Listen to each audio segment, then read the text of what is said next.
Welcome back, everyone. Another episode of Coffee with the Commish, continuing our run of 30 MLB teams in 30 days leading up to opening day. First team we're looking at in the American League East this time around, we're going to take a look at the Baltimore Orioles. Joining me to talk about this really exciting young team, I have MLBDream joining the show. Big fan of your work, man. I appreciate you coming on and talking some baseball. Of course, man. I'm always happy to talk Orioles. I feel like we could probably do this for a couple hours if we needed to. Yeah, we'll be sure to limit this to like 3 or 4 hours max, and we'll time it so people can choose what they want to listen to and what they want to ignore. It's funny. Whatever show I end up going on, whether we're talking bets or whatever, I always find a way to squeeze in at least a few minutes of Orioles talk. So I'm ready to go. You have to, man. Especially you look at this team, right? They bottom of the barrel the last few years, right? They after the Machado era, they really went south. We can pull up, just the franchise history here, and you can see 47 and 115 in 2018, sub 60 wins in 2019. That pandemic season, they saw a little bit of success, but they went right back to being a 100-loss team in 2021. But then last year, you finally get your savior up. You get Adley Rutschman.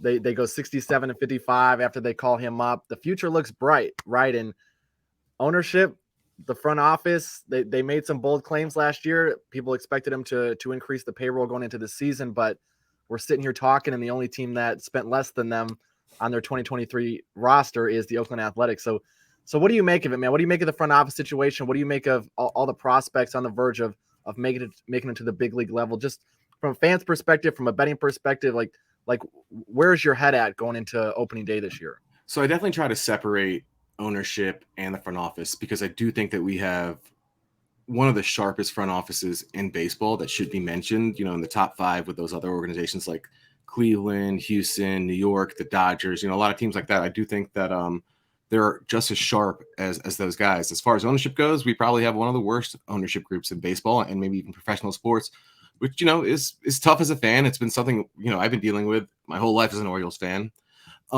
And you and I talked. I do think people might have taken Elias's comments a little off base. I think he said this is liftoff or something like that in terms of spending. So I did expect them to sign someone like maybe like a Chris Bassett for $15 or $20 million a year, someone in that range, and maybe not necessarily go out and give like a Carlos Correa $350 million. But we didn't see that. They went out, and that's the thing though. They didn't spend much money. They're still kind of shopping at the bottom of the barrel, but I do think they're better than they were last year. If you look at even the moves that they made in the offseason. Yeah, I don't disagree with you. I think people are giving Mike Elias a hard time, right? You listen to his press conferences during the spring, and you see a lot of these really backhanded tweets and other comments directed his way. But what are you going to do, right? That, I think a lot of things that are being overlooked is more the business end of things, right? And no fan ever wants to hear that these really rich billionaire owners don't have money to spend. But you talked about it when we were doing our show prep before we jumped on here. There was some family turmoil, right? Some things that were in litigation over in the courts. They have this massive TV rights issue with the Washington Nationals, where the Orioles could potentially be paying Washington hundreds of $millions in rights fees over the next couple of years. So I agree with you. I think people got really, really on the Orioles bandwagon last season, especially people who bet on baseball and were cashing like crazy on the Orioles before the market adjusted. And I think they really wanted them to go and upgrade immediately to go get a front end starter, or to go get one of these elite Carlos Correa type guys or Trey Turner type guys. But I'm not as irritated with their offseason moves as I think a lot of people. I think we're in the same boat there. Right. I like a lot of these moves, right? They're like good moves when you look at them. Like you said, they didn't make the splashy move, but at the same time, like, I don't think you can disagree that they overachieved last year, right? Like you could say, I mean, even by like 3 or 4 games, their record I think was better than they actually performed. So I just think they were just a little bit ahead of schedule. And yes, man, it was like super exciting. Not like I'll watch the Orioles 4 or 5 times a week most of the season. Then once we get to like August or September, it gets really tough to watch them every night. Like one of my favorite bets for years was the opponent's team total. Like whatever it was probably a good spot to bet against the Orioles in that way. And especially when their bullpen would come into the game. But that's clearly not the case this year. And it wasn't the case last year. Yeah, especially before they moved that wall back and they heightened it, man. It was you could hit a pop fly to left field and get a nice breeze, get some runs on the board. But Let's dig into one of these guys, and we'll start with the pitching staff, then we'll go through the lineup after that. But one guy that Baltimore brought in has, I don't think, been respected enough as a really underrated sign in this offseason. I know you're high on him. What do you make of Kyle Gibson going into the new season? So Gibson is a guy that, like, I've kind of always, maybe not necessarily waiting for him to break out, but I always thought he was a little bit better than, what his numbers would end up being, but he put together, I think he started throwing a sweeper the last month of the season, which had a whiff rate of like 50%. The usage wasn't that high, around 10 or 11%. And you couple that with his slider that I think has, that some of the most movement out of all the sliders. I do think they'll ask him to maybe throw fewer sinkers and, throw more sweepers, more sliders. And I think he's going to be really effective doing that. And I do think that, someone that's had home run issues like him in the past, I think Camden Yards is a great place for him to end up. You mentioned that wall. So not only is it a great place for him to pitch, but I also do think that as far as an organization goes, I do think they're sharper than, maybe even a little sharper than the Phillies were in terms of, figuring out exactly what pitch will be most effective for him going forward. Yeah, I'm 100% in agreement with you. Kyle Gibson is a guy who, well, you mentioned Baltimore overachieved last season, right? I think Kyle Gibson definitely, if you look at what he did in that 2021 season, back when he got traded to Philadelphia, overperformed, right? You look at the end of the season stats, and it was, he had a 3.71 ERA, 384 xERA, and a 387 FIP, all respectable. But Kyle Gibson was lights out in the first part of that season. I mean, he was an all-star in 2021, and then he regressed. And then, 2022, I think a lot of people look at this and they think, oh, this is what Kyle Gibson is, right? This is what he's always been, is closer to a 5 ERA type of guy.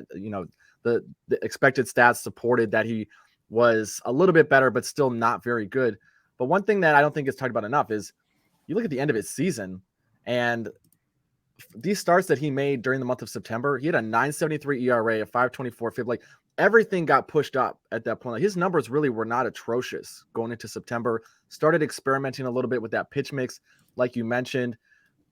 The Baltimore Orioles don't get anywhere near enough credit for their ability to get the most out of pitchers, right? And we'll talk about the bullpen a little bit later, but a guy like Austin Voth last year had an ERA over 10 with Washington. They bring him over to Baltimore. They completely overhaul his repertoire, and then all of a sudden you have a guy who can go out there and give you reliable innings as a starter or as a multi-inning reliever. So someone like Kyle Gibson, the sweeper wasn't baseball's best pitch in its debut, right? You mentioned the 50% whiff rate. It also got hit at a decent clip. Hitters saw it relatively well, 294 batting average against it. But with an entire offseason to tinker with it, and Gibson talking about it for himself, right? It's always a big indication for me. How does a pitcher feel about it, right? Because the organization can tell you just to throw a pitch or to increase or decrease usage, but how does the pitcher feel about it on the mound? Because his slider has always been one of his better offerings. And then to tinker with that pitch and to see the results that it had, Gibson seems excited to deploy that in its new form in 2023. And yeah, you're in a pitcher-friendly venue. You have an organization that's going to help make the most out of the data and the resources available to you. I would not be surprised to see Kyle Gibson look more like he did in the early part of 2021 than he did in the latter part of 2022. So he also had a career best for Sierra of, I think, 406 last year, which was pretty good for him. And you look, we don't have to look that far back to see another example of this in Jordan Lyles, right? He had a FIP of 3.67 at Camden Yards last year. He pitched the most innings for the Orioles. He was going out there and, going 7 innings when they pretty much needed him. And you noticed a change across all their minor league teams a couple years ago in terms of strikeouts and swinging strike percentages, which increase across all levels, which is pretty significant because it's something that we've, seen at the major league level. You mentioned Austin Voth. Another guy is Spencer Watkins. He was literally my favorite guy to fade, right? Whenever I saw him in there, I was like, perfect. What, team total 4.5, 5.5? I don't care. Like, I'm pretty much betting it every time. All team totals 7.5, 8.5. Like literally, right? Like, it was good. They somehow made him like a serviceable starter last year. And like, that's something that I think that'll like shock me for the rest of my life. But like a guy like that is an absolute gas can. If you can get him out there to go 5 innings and allow 2 runs, Yeah. you've done, and like they're shopping at the bottom of the barrel, but they're still getting the most out of these guys. And I know we'll talk about the bullpen in a minute, but I'm sure you'll find some random guy this year that probably we all thought sucked for the last few years, and he'll have an ERA of 4.4, and we'll wonder how the Orioles are doing it. Yeah. Yeah, I could not agree more. I'm excited to see what they do with Gibson. I'm excited to see the Orioles continue to gain notoriety as an organization that is very forward thinking, that has really bought into the new way of developing prospects, of change, of building their own MVPs or building their own Cy Young candidates right within their own roster, because it's very, very expensive to go out there and pay for top end talent. And if you're Mike Elias and you're dealing with financial constraints, whether it's warranted or not, and fans can debate about that. But if you can go out and get a guy like Kyle Gibson for $10 million and turn him into a guy who's going to go out there and he's going to eat innings, right? You look at what he's done the last couple of years, 182 innings in 2021, 167 in 2022. Back before that, this guy's on the mound, right? 25 to 30 starts a year. So for $10 million at minimum, he's going to go out there and give you a chance to win most nights. He had a string of 55 starts, I believe, where he had 33 quality starts in there. So Kyle Gibson for $10 million, even if he doesn't win the Cy Young, even if you and I are being a little bit too bullish on him, I don't know how anybody can be displeased with a $10 million deal with the upside that he has. And then also bringing in that veteran presence to be there with guys like Grayson Rodriguez and some of these other young guys who are still learning how to pitch at the big league level, I think is invaluable. So, and that's honestly, that's a guy if Grayson Rodriguez had, I guess, wasn't injured last year and he had, was expected to be able to pitch 150, 160 innings this year, I might be a little bit higher on the Orioles as a team. But I'm kind of expecting his usage to be similar to what we saw with Tyler Wells last year, where they won't necessarily want to shut him down for the last 2 months, but for his first few starts or for his first 5 to 10 starts, he's probably only going to go 4 or 5 innings max, right? They want to make sure that he's still pitching in September and minding his innings in the meantime.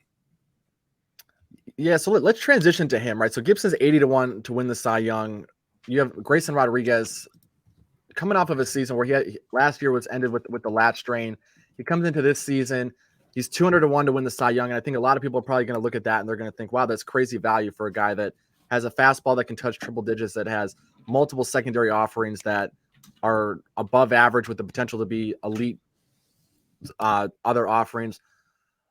Grayson Rodriguez expected to break camp with the team. You mentioned that you expect him to maybe have a little bit of an innings limit or just being mindful of his innings early in the season. What are you looking for from a betting perspective? Does he have any value on the Rookie of the Year market, or how are you going to look to attack him once the games start? So I don't think he has any value in terms of the Cy Young. We look at a guy last year, Spencer Strider, right? He was incredible for the Braves. I don't even if you say that's Grayson Rodriguez's ceiling for this year, Strider still didn't win the Rookie of the Year, I think, because of his limited innings, right? So he only threw 130 innings, and they still didn't give him the Rookie of the Year with an ERA of 2.7. He's striking out almost 14 hitters per 9. So I don't think even if Rodriguez does something similar to that, I don't see him winning the Cy Young. Maybe there's a little bit of value in terms of Rookie of the Year. But I also feel like that's Gunnar Henderson's award to lose at this point. Yeah, I mean, we saw him open at 5-1 at some of the bigger shops, and it was immediately bet to 3.5, plus 350, 3-1 is I think where you'll find it at most places now.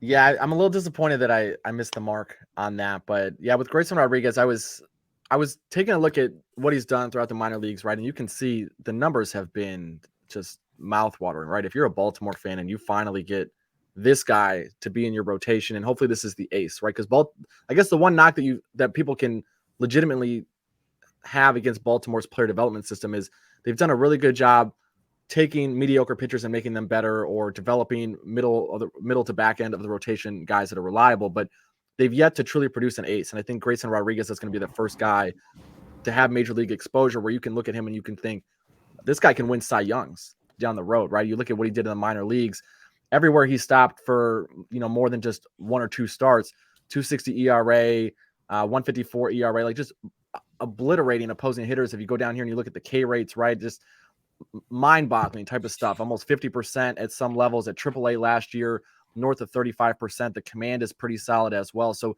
Like, I think from a pure baseball perspective, the front office can't wait to get Grayson Rodriguez out there and be uninhibited, but only 69 and 2/3 innings last year. He's never thrown, a significant amount of innings in a year. Like we saw in 2019, he threw 94 innings, right? So the cap is probably less than what we had with Strider last year. I think that's a really good comp that you brought up.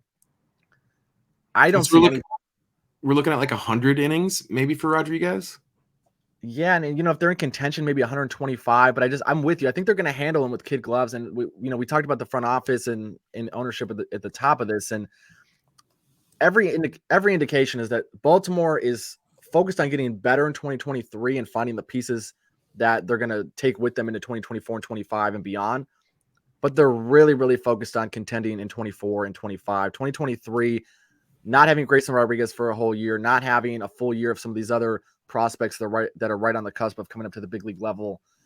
I think you do see a more conservative approach with him. And I think having guys like Austin Voth on the roster, having other guys, I mean, Baltimore, we've joked about the rotation, and there was a time period where every day you wake up and you would just take the other team on the run line, right? The -1.5, the -2.5, because you knew that they were going to get blown up. They would at least give up runs, right? And now you have a rotation that seemingly has like 10 or 12 candidates to be in the starting rotation. And of course, not all of them will be there. Not all of them are equally as talented, right? But like the Spencer Watkins, the Tyler Wells, the Kyle Bradishes, there's a lot of guys where if they go out there and they have to make a start, you don't hate it and you're not rushing to bet against that guy. So I think a year from now, Grayson Rodriguez will be a guy worth having a lot more conversations about. In my mind, he's just going to be super, super exciting to watch. It's just tantalizing upside with the easy 98, 99 miles an hour, which we saw in his first spring training start. And him and Rutschman just seem to have such a good rapport with that battery combination. So looking forward to watching him, but I'm with you. No value, even at 200-1 to win Cy Young. And the Rookie of the Year things, I think if he didn't have such significant name recognition, he would not be anywhere near 9-1, 10-1 where you can find him right now. No, I agree. And I mean, you brought up, betting in pregame. I would also, if they had a lead and that bullpen was coming in, like I'm live betting the other team as well. And that's the other thing, right? They had a top 10 FIP, I think top 10 ERA as far as their bullpen goes last year. And if you look at the list of names, they're a bunch of nobodies. They're a bunch of, like, I think the majority of them were waiver claims or signed as minor league free agents that nobody else really wanted.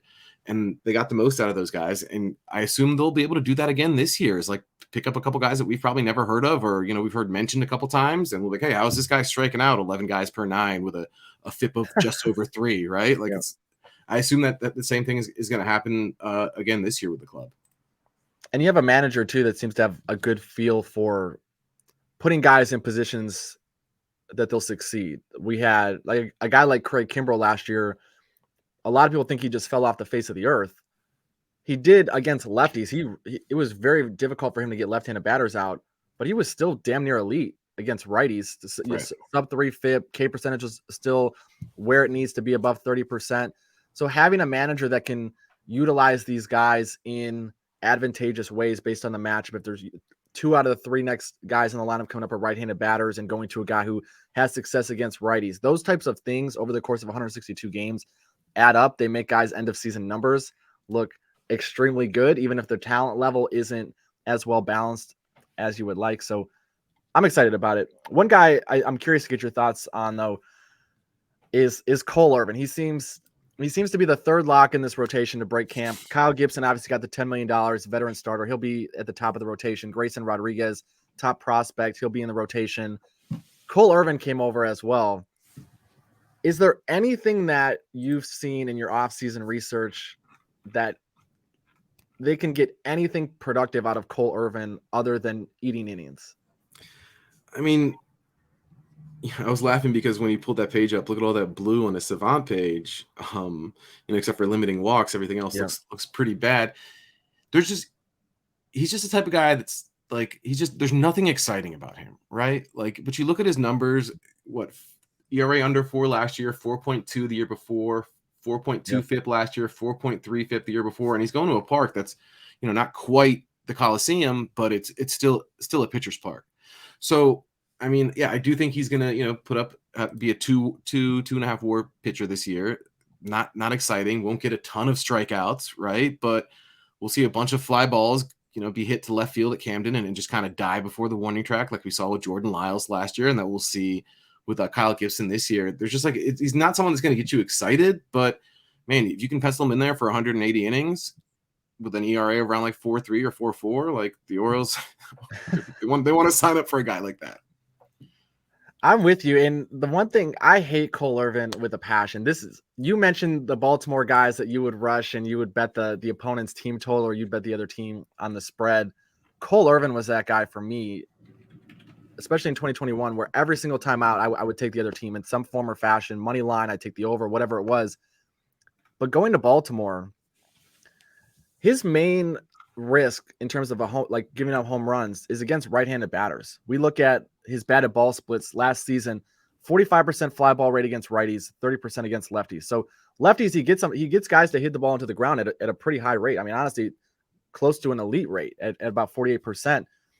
Pushing that wall back in right field, and we saw what it did to guys like Ryan Mountcastle and Austin Hayes, who we'll talk about in a little bit, zap their power potential even as their batted ball metrics improved year over year. Cole Irvin is a guy where, and like, these teams will stack right-handed lineups against him because he doesn't have really bad splits that you can exploit. He's pretty equally effective or ineffective, however you want to phrase it, against righties and lefties when it comes to the walk percentage, the FIP, all of the traditional run prevention metrics. I think he's a guy who's going to benefit a lot from the pitching environment that you keep bringing up here. And I know he's got the one minor league option left, but I think that in my mind, this is why he's a lock to make this rotation on top of the innings that he's going to eat. And he's probably going to be a guy that will stick with the rotation for the vast majority of the year, unless you see some major strides from guys in the minor leagues that have more prospect pedigree. I'm excited. I'm excited relative to how much you can be excited about Cole Irvin. Right. I think he's going to give Baltimore a chance to go out and win the vast majority of times he takes the ball, which is not something I think you could have said about him the last couple of years. I think he was a little bit more matchup dependent, but the ballpark suits him extremely well. And someone like that, like, yeah, it's not exciting, but is he more talented than Austin Voth or Spencer Watkins? Right. Definitely, right? And, we talked about the Orioles and how they have so much depth in the infield. Their infield defense is pretty good. So that's another thing that he has working for, and even with his ground ball percentage, and same thing with Kyle Gibson. Like, I assume that we'll have Henderson at short and Urias at third base, who I think won a Gold Glove last year. Doesn't mean much, but he's good defensively. And then at second base, I mean, if you want to stick Mateo on there, I don't know if Frazier can still play second, but like, the infield defense is pretty good. And even Mountcastle last year, playing first base for the first time in a full-time role, he was, I think, 80th percentile in outs above average. So you have Mountcastle at first. You can go Frazier or Mateo at second. You can go Henderson or Mateo at short. Both of those guys are elite there. And then Urias last year playing third base for the first time in a full-time role, won the Gold Glove, first guy since Machado. So the infield defense, when he's getting guys to hit the ball into the ground, you have elite athleticism. You have a very, very stable collection of talent behind him that should only accentuate his talent. It shouldn't get in the way. It shouldn't lead to runs that shouldn't be there. So I think it was the baseball operations department that convinced ownership, hey, we need to push the wall back. We need to heighten the wall.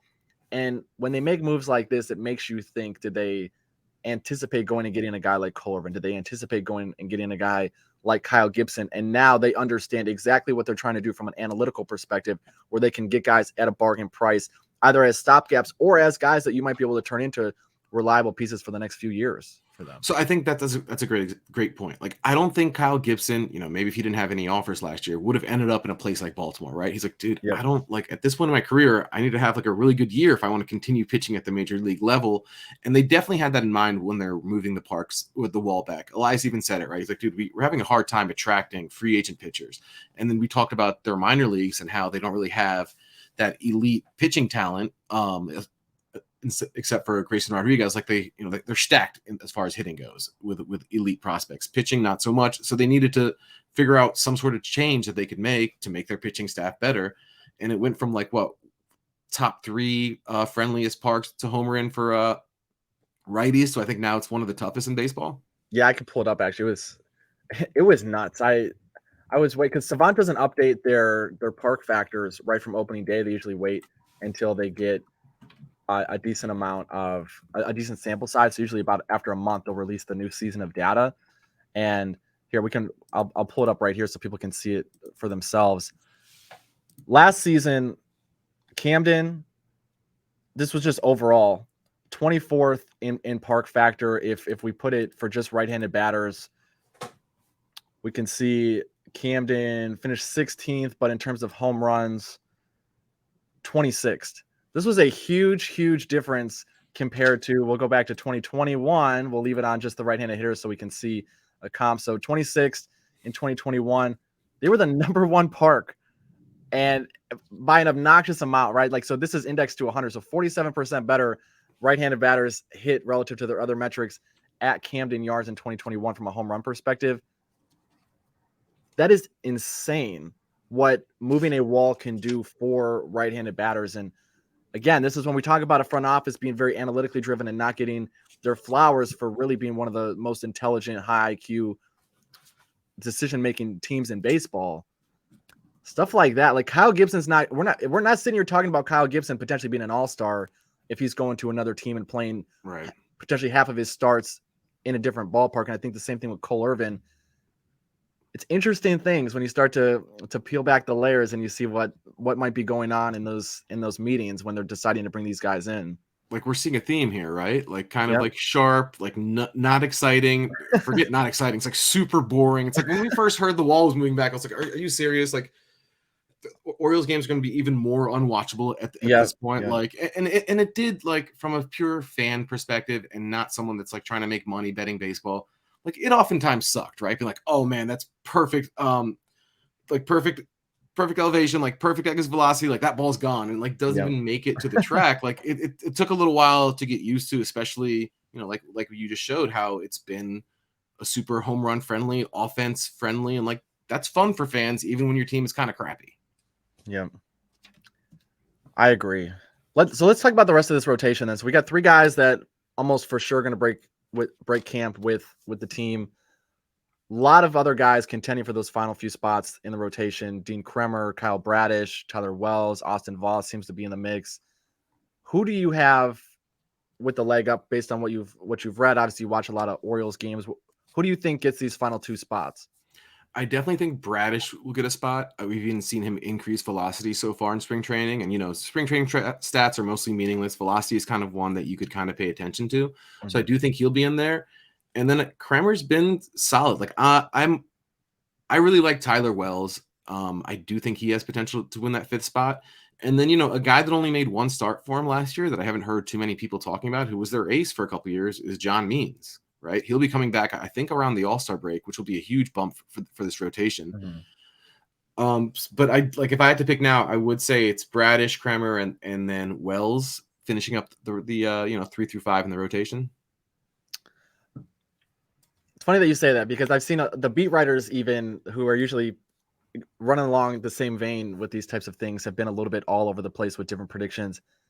We agree. I think it's going to be Kremer and Bradish, and I think if there is a potential for one of those guys to get supplanted, it probably will be Tyler Wells. But I really liked what we saw out of Dean Kremer last year, and we can pull up his fan graphs and guys, we'll just continue to show these charts. Like fan graphs, Savant, two of the best resources that I think most sports bettors use on a consistent basis. Even if you're just a fan of baseball and you want to get some access to some really good information, two great places to go. But what we saw is Kremer was unplayable, unpitchable, whatever term you want to use, his first couple stints in the big leagues. And you can look at 2020 and 2021, 6.84 ERA, the FIP, like the advanced metrics supported that he was horrific, right? And what happened 2021 to 2022 to be able to half his ERA down to 3.23 and to go look at his Savant chart, and still some blue, right? He's not an overpowering guy. He's not someone that you're going to put out there in game one to start a playoff series. But if we go look at what he did, overall, his pitch mix, right? And this is what we've talked about with other guys that we've mentioned on the pitching staff. It's not that they're the most uber talented individuals in the world, but there's a more optimal usage pattern, a more optimal way of sequencing pitches that helps get more out of guys that other teams are throwing away into the waste bin. Kremer's fastball has always been a pretty ineffective pitch, and it was one of the things that kept him from sticking in the major leagues. We can look in 2021, They hit 290 off it, 9 homers, right? The slugging percentage is ghastly, 581. Last year, this just makes intuitive sense, right? Even if you don't understand baseball at a really nuanced level, even if it's not your favorite thing in the world, if you understand research, this makes sense that if you have a pitch that's getting tattooed, you should throw that less often. And if you have other pitches that are having better results, you should throw them more often. So what did he do? The cutter usage increased by almost 10%. The changeup usage increased significantly.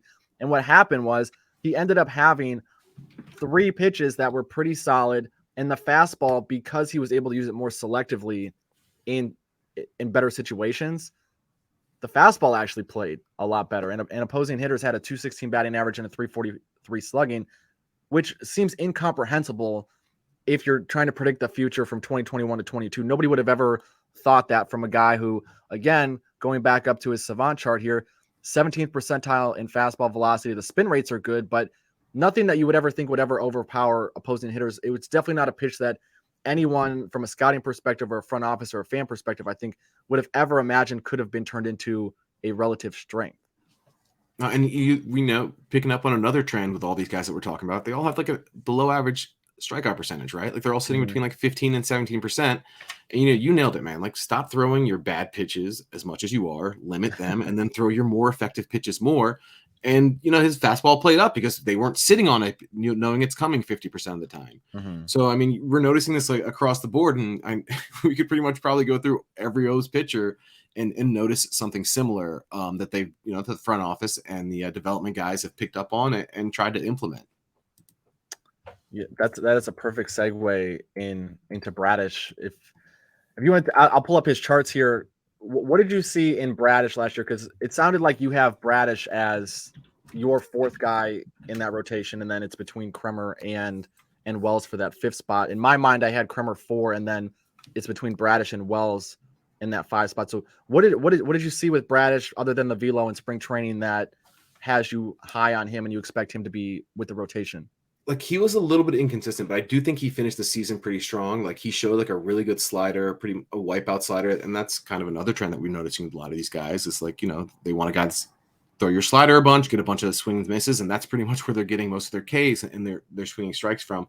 So he came over in the Bundy trade from the Angels. And he's just one of those guys that like just marginally got just getting better pretty much like every year. And every start, you see him kind of working through whatever the Orioles want him to focus on. And by the end of the year, you're like, man, if you could kind of put this together for a couple months instead of just a couple, straight starts, like they really have something here. And you just continue to see him improve with the slider. And I think the increased velocity will definitely play up as well. Bradish is a guy that's really interesting for me as well going into 2023. And stop me if you heard this before, but look at the pitch mix. And this is the monthly chart from 2022. You can see early in the season, a lot of fastball usage above 50%, had some decent breaking stuff that played well throughout the year. You can look at the stats, and Savant does a great job of, you can break this down as granular as you want to get. If you're just a nerd and you're interested in the stats, or you want to research something that you think is happening. Bradish's big struggle was he had incredibly poor splits. So if you go look at his splits from the 2022 season, we can go down here and we can see really struggled to get righties out. And what ended up happening was this fastball was getting tattooed. In September, all of a sudden he starts throwing a sinker, right, which has a little bit more arm side tail, gets the ball into the ground a little bit more. This is a pitch that supplanted the fastball in large part. The fastball usage dipped all the way down to about 30%. The slider was thrown actually more often than the fastball in that span. So again, throwing your better pitches more often, throwing your less effective pitches less often. So what do we see with Bradish down the stretch?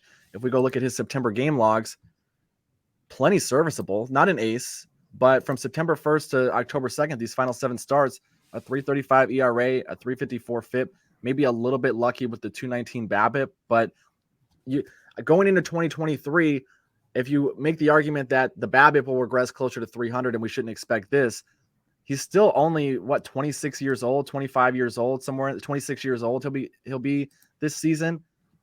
So young players can still get better. They can still learn how to pitch better. They can add velocity. They can do all of these things. So whatever good luck you think he had at the end of last season, I think can be counterbalanced by natural or organic growth throughout his career trajectory. And that's the difference, right, between him and a guy like Watkins or Vaught. Like, he's talented. He has more talent than those guys. And, when he pulled up that game log, I completely forgot about that start at Houston.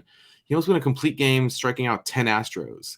I think they almost came pretty close to sweeping the Astros that weekend, if I'm not mistaken. But, I mean, he, like, you can't dominate a lineup like that and, like, look as great as he did some starts and not, like, have it in you. Like, we don't know if he's going to be able to put it together for 25 straight starts, but seeing that kind of talent, you think that, he potentially could, and he could potentially be one of the better starters on this team. 100%. And that's a great point. You brought up Houston as an individual matchup, but look at all these teams he faced down the stretch. 5 of these were against playoff teams: Cleveland, Toronto, Houston, New York.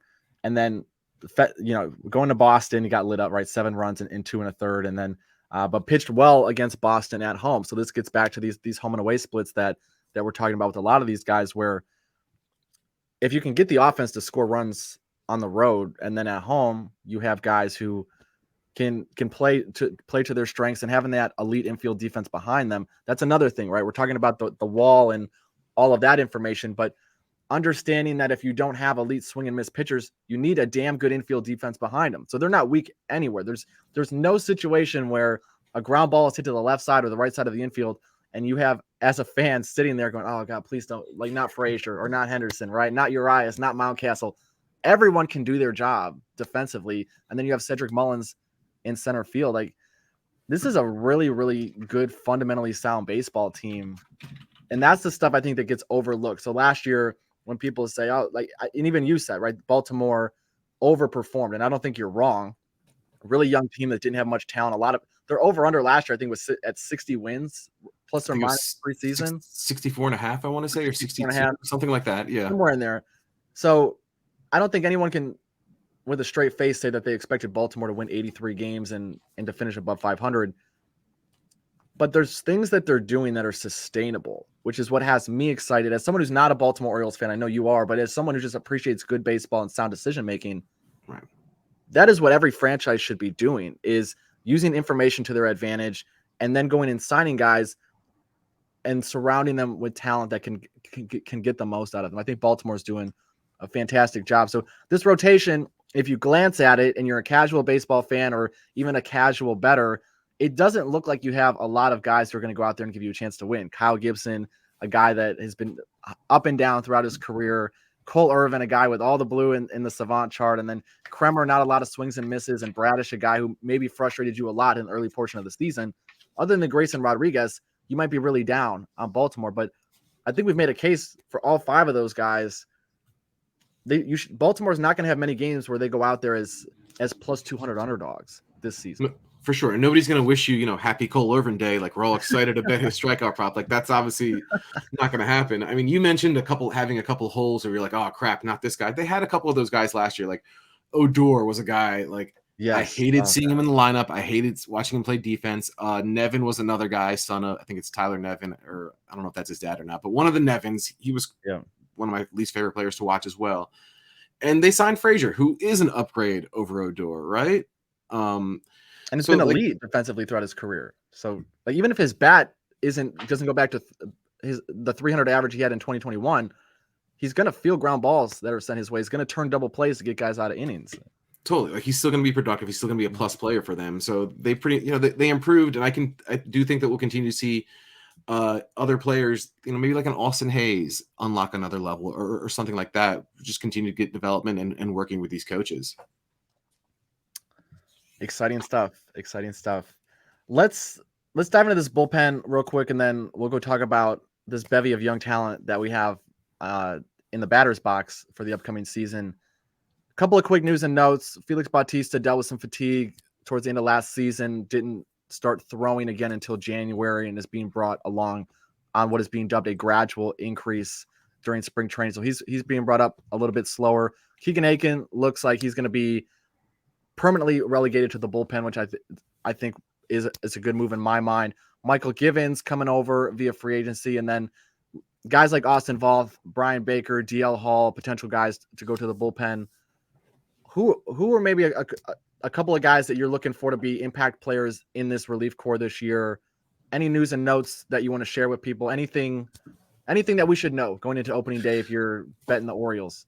So I do think the Felix Bautista stuff was a little bit overblown. I think people kind of overreacted to that. Like, I think he's going to be fine. He's going to be ready for opening day. They just kind of wanted to. He had like knee soreness and some other type of soreness. Knee soreness and shoulder fatigue. Yeah, that was. I mean, like, those aren't like, yes, those are real things, but it's not like like he's not going to the doctor having like surgery, or they're not whatever.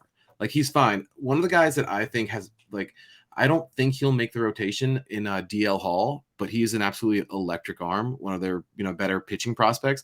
I do think that he's someone that could be a late inning option out of the bullpen.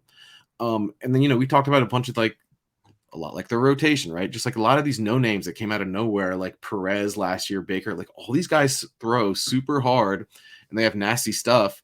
Kind of came out of nowhere. I mean, if you were looking at the Orioles bullpen before last year, like, dude, they're going to have an ERA above 5 again. Like, these guys just aren't very good. It's like the rotation, they'll perform better than we think by just looking at their names. And I think Tate is one of the more underrated arms in baseball. I think he's a great back end of the bullpen guys. And Givens was a guy that they drafted. I think they drafted, or he at least played with the Orioles. Yeah, 2009. Yeah. So he's a guy that came back. I mean, that's another solid upgrade. So their pen is solid, man. It from top to bottom, it's a pretty solid pen. And one thing that we haven't discussed yet is the big change in terms of scheduling in baseball, right? They're not going to have to play the Yankees 19 times, or the Rays and the Blue Jays, who they had a tough time against Toronto last year. Mm-hmm. So I think playing against more central teams will help this team out a lot. Taking a shot at my Guardians division. Listen, I'm glad we're not previewing any of those teams, because the Guardians, the Twins, and the White Sox, I feel like I get them more wrong than any other teams in baseball. Like, from year to year, I just can't figure. Like, I'm usually pretty high on the Twins. Like, I get it. The Guardians have great bullpen, great defense, great pitching, and I guess those are things that kind of like overlooked, especially the defense, when you're looking at these teams. So I think they're just generally undervalued, but like that whole division, like, it's just kind of a toss up to me. It's a good point, though. It's something that there's a lot of changes happening in Major League Baseball heading into 2023. We have the pitch clock, we have the bigger bases, we have the shift restrictions. The scheduling change probably went under the radar the most out of those 4 things, and all 4 of them are incredibly notable, especially when you play in arguably the toughest division in baseball, where you have for sure 4 teams that have legitimate playoff aspirations, and maybe 5, depending on how seriously you're taking the Red Sox this season.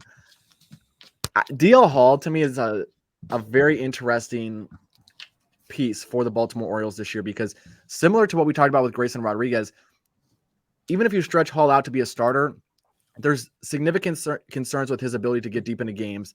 There was concerns in the minor leagues. The command issues are problematic. If we go look, 14.2% at AAA. He's been north of 10% at a few different stops in the minors. So that's a concern if you're trying to stretch a guy out into a starter. The other concern is the total innings that he's going to be able to throw. So there's been some reports out of spring training that they're stretching Hall out as a starter, and then they'll figure out what to do with him after that. The other thing that's working against him is he had discomfort in his right side of his lower back shortly before everybody reported to camp. So he's a little bit behind in his development process on top of everything else. This is a guy who we've seen a lot of examples, not just with the Orioles, but with a lot of teams, where guys who struggle as starters, struggle to get through the rotation multiple times, struggle with their command, you put them in the bullpen, and now they just have to get 3 outs, and you can use them on a more regular cadence that can keep them a little bit sharper. DL Hall, to me, perfectly fits that. And Baltimore wants to have another left-handed guy in the bullpen this season. From everything that I've been reading, DL Hall fits the bill perfectly here, and he's got the prospect pedigree, like you said. The guy was drafted in the first round, 21st overall. There's tons of talent there. So again, talking about him in relation to guys like Austin Voth or Spencer Watkins and some of the guys where they've sort of had to fix them to get talent or to get the best out of them, DL Hall can play. Go ahead. I mean, I agree with everything you said. And if you pull up his page again and you go to his game logs, like, he definitely had trouble with control at first. And then if you look at the last few outings, dude, he was pitching like late in the ball games. Not all the games, were close or meaningful, but he just started blowing people away once he figured out, what he really wanted to do out there. And you and I were talking, but before we hopped on, about guys that are effective once through the order. We just talked about both of these guys needing to have their innings limited. Ideally, if it were up to me, I'd probably piggyback Hall and Grayson, right? Like let Grayson go 4 innings and then let Hall go 3 and let that be like your 4th spot in the rotation or whatever it is. And then just ask the bullpen to pick up a couple other innings when those 2 guys are going. But I think that would be a really effective way to feature both of those guys. And to give them both some exposure in a quasi-starter role where Rodriguez is starting games and going through the order a full time, and DL Hall is getting to see 9, 10, 11 batters in a game. So that way, if the plan is still to hopefully turn him into a starter in 2024 and beyond, that you're not taking him from a 1 inning type of role to all of a sudden now trying to get him through 5 and 6, especially when he did struggle in the minor leagues to get deep into games, trying to get him some confidence, trying to figure out what you need to unlock with him to get hitters out on a more consistent basis. But, and like you said, the last 10 innings that he threw out of the bullpen, only 3 walks, 141 FIP. So I'm not making this comp, right? But we saw like Tyler Glasnow was a guy with the Pirates that had trouble throwing strikes. Similarly to Hall, like they had a big issue with walks. What did they tell What did the Rays tell Glasnow? Dude, throw it down the middle. Your stuff is good enough. It's not going to finish in the middle, but just let your stuff eat. That's something similar to happen with Hall down the stretch, where the Orioles, and even I think Adley spoke about this. It's like, your stuff is nasty, man. Stop trying to paint the corner every time. Like, try to throw it down the middle, and we'll just see what happens. And you saw that, and you saw him gain confidence. Like, when a guy comes out of the bullpen that can throw that hard in the 8th inning, and he's like, I'm going to just throw my stuff, and I know you're not going to be able to hit it. Like, it's pretty cool to see from a young player. And you saw, like, a difference in his attitude, especially those last few outings. Like, I don't want to say he was timid at first, but like you definitely saw him more confident in his ability and in his pitches. I think you have a good strategy there with the Grayson and then the DL Hall piggyback for. I would love to see the that 4th starter. Saves the bullpen too. I mean, you got Austin Voth as well, so a couple of piggyback options if they choose to go that route, but that'll be pretty dangerous, and definitely would sell some tickets to have both of those guys pitching on the same day every 5th day. And I know we're doing the Orioles here, but I think another team that fits perfectly for is the Red Sox. Like, they've had a couple injuries now in spring training, but they have a bunch. They have like 6 or 7 guys who like you really can't count on to go 180 or 150 innings even, and they really improve their bullpen. I think that'd be like, I don't know why we don't see more teams. And yes, the Orioles are significantly smarter than me. Like, whatever Elias wants to do, and those guys, like, I won't argue, but I would really like to see like at least one of those guys, 2 of those guys piggybacking. That's a really fascinating point that you bring up, and probably worthy of a quick tangent here, because I've thought about that since the Rays first started using the opener. That's unsustainable, is to use a bunch of guys for 1 inning, whether you're putting them in the 1st inning or you have guys that are like the Ryan Yarbroughs of the world who are going 3 1/3 or 4 1/3 as that second guy.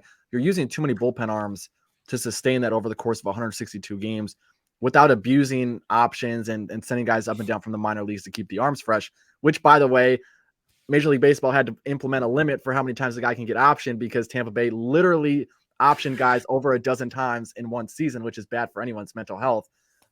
But it seems to be a logical next step in this era of specialization of 2 or 3 pitches, guys that are struggling to get through multiple times in the order, young pitchers who you're trying to protect from throwing 200 innings earlier in their career, having them go through an order once or twice, and then having another guy go through the order once or twice, that gets you into the 7th, 8th, or 9th inning.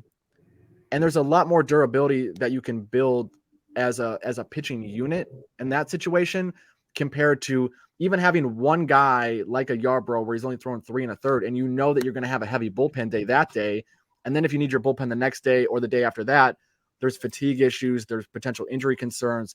But having those tandems, like a Tanner Houck situation, I think is a nice comp of like having Houck and Rich Hill, or I know Hill's not there, but like Houck and even Bayo. like Bayo is a good example, or like a Chris Sale who just continues to find himself on the injured list.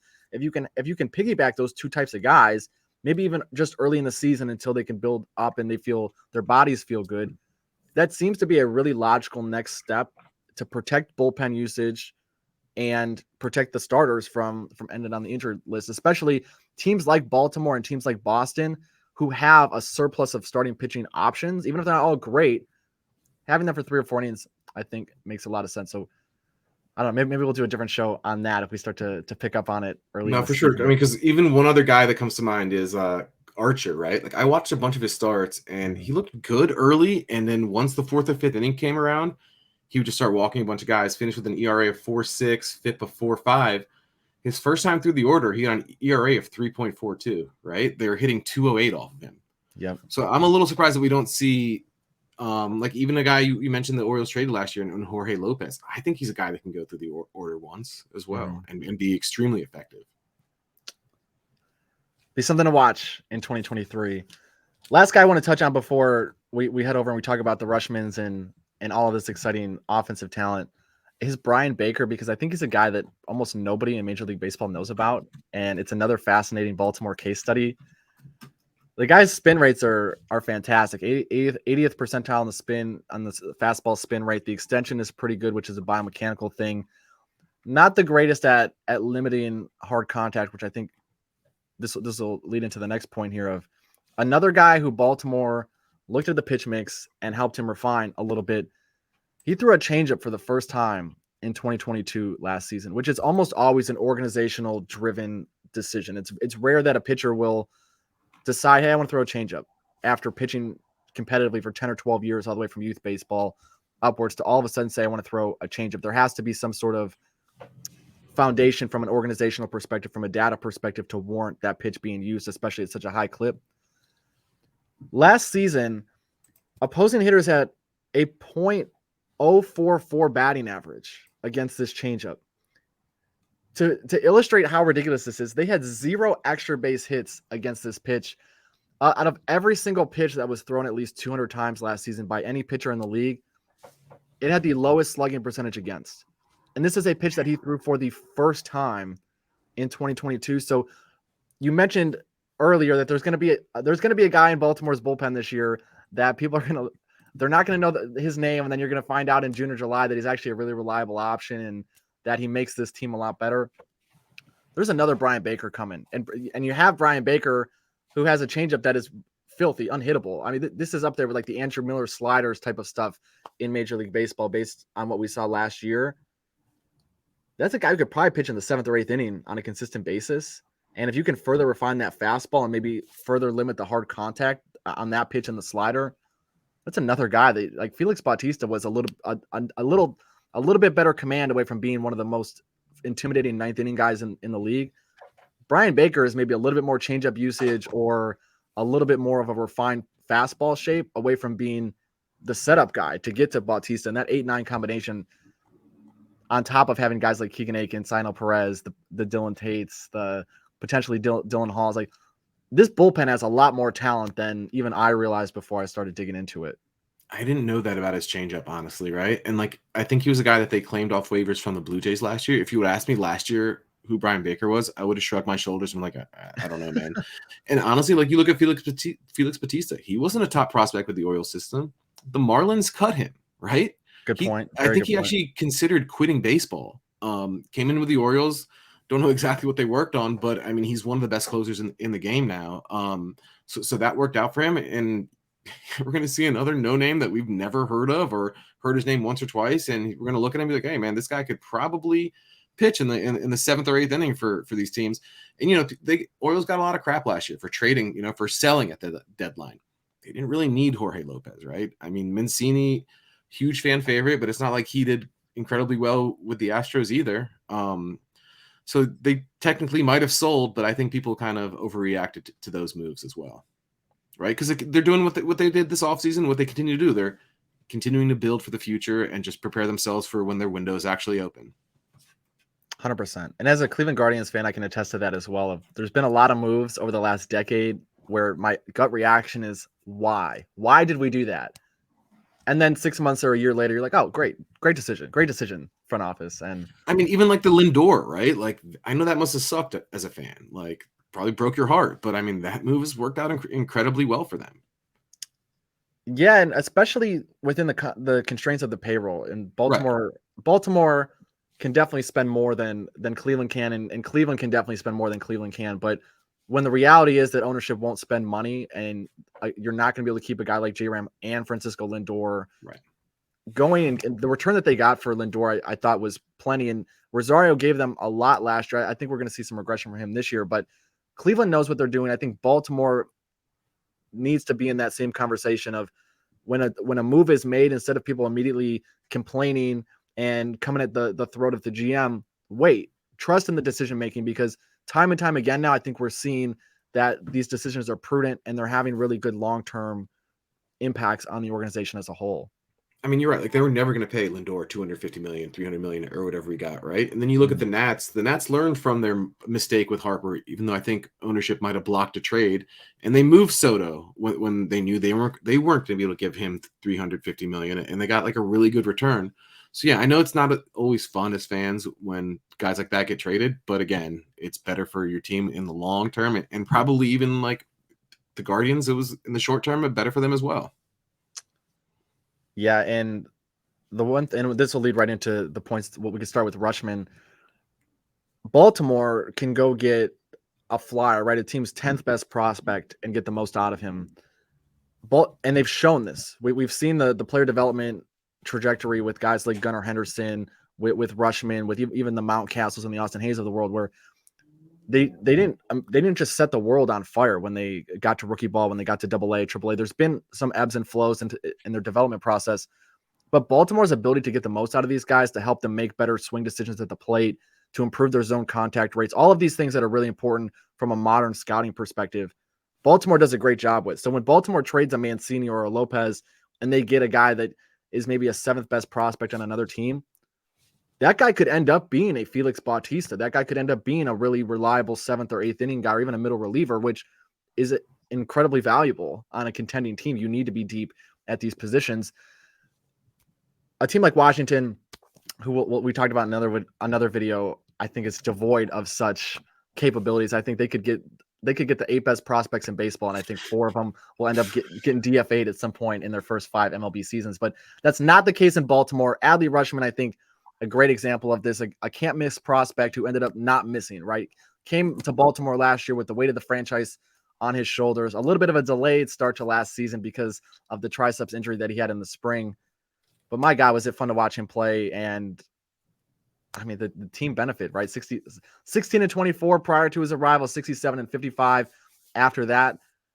What are you looking for with Rutschman in 2023 as a fan and from a guy who tries to make money betting on baseball?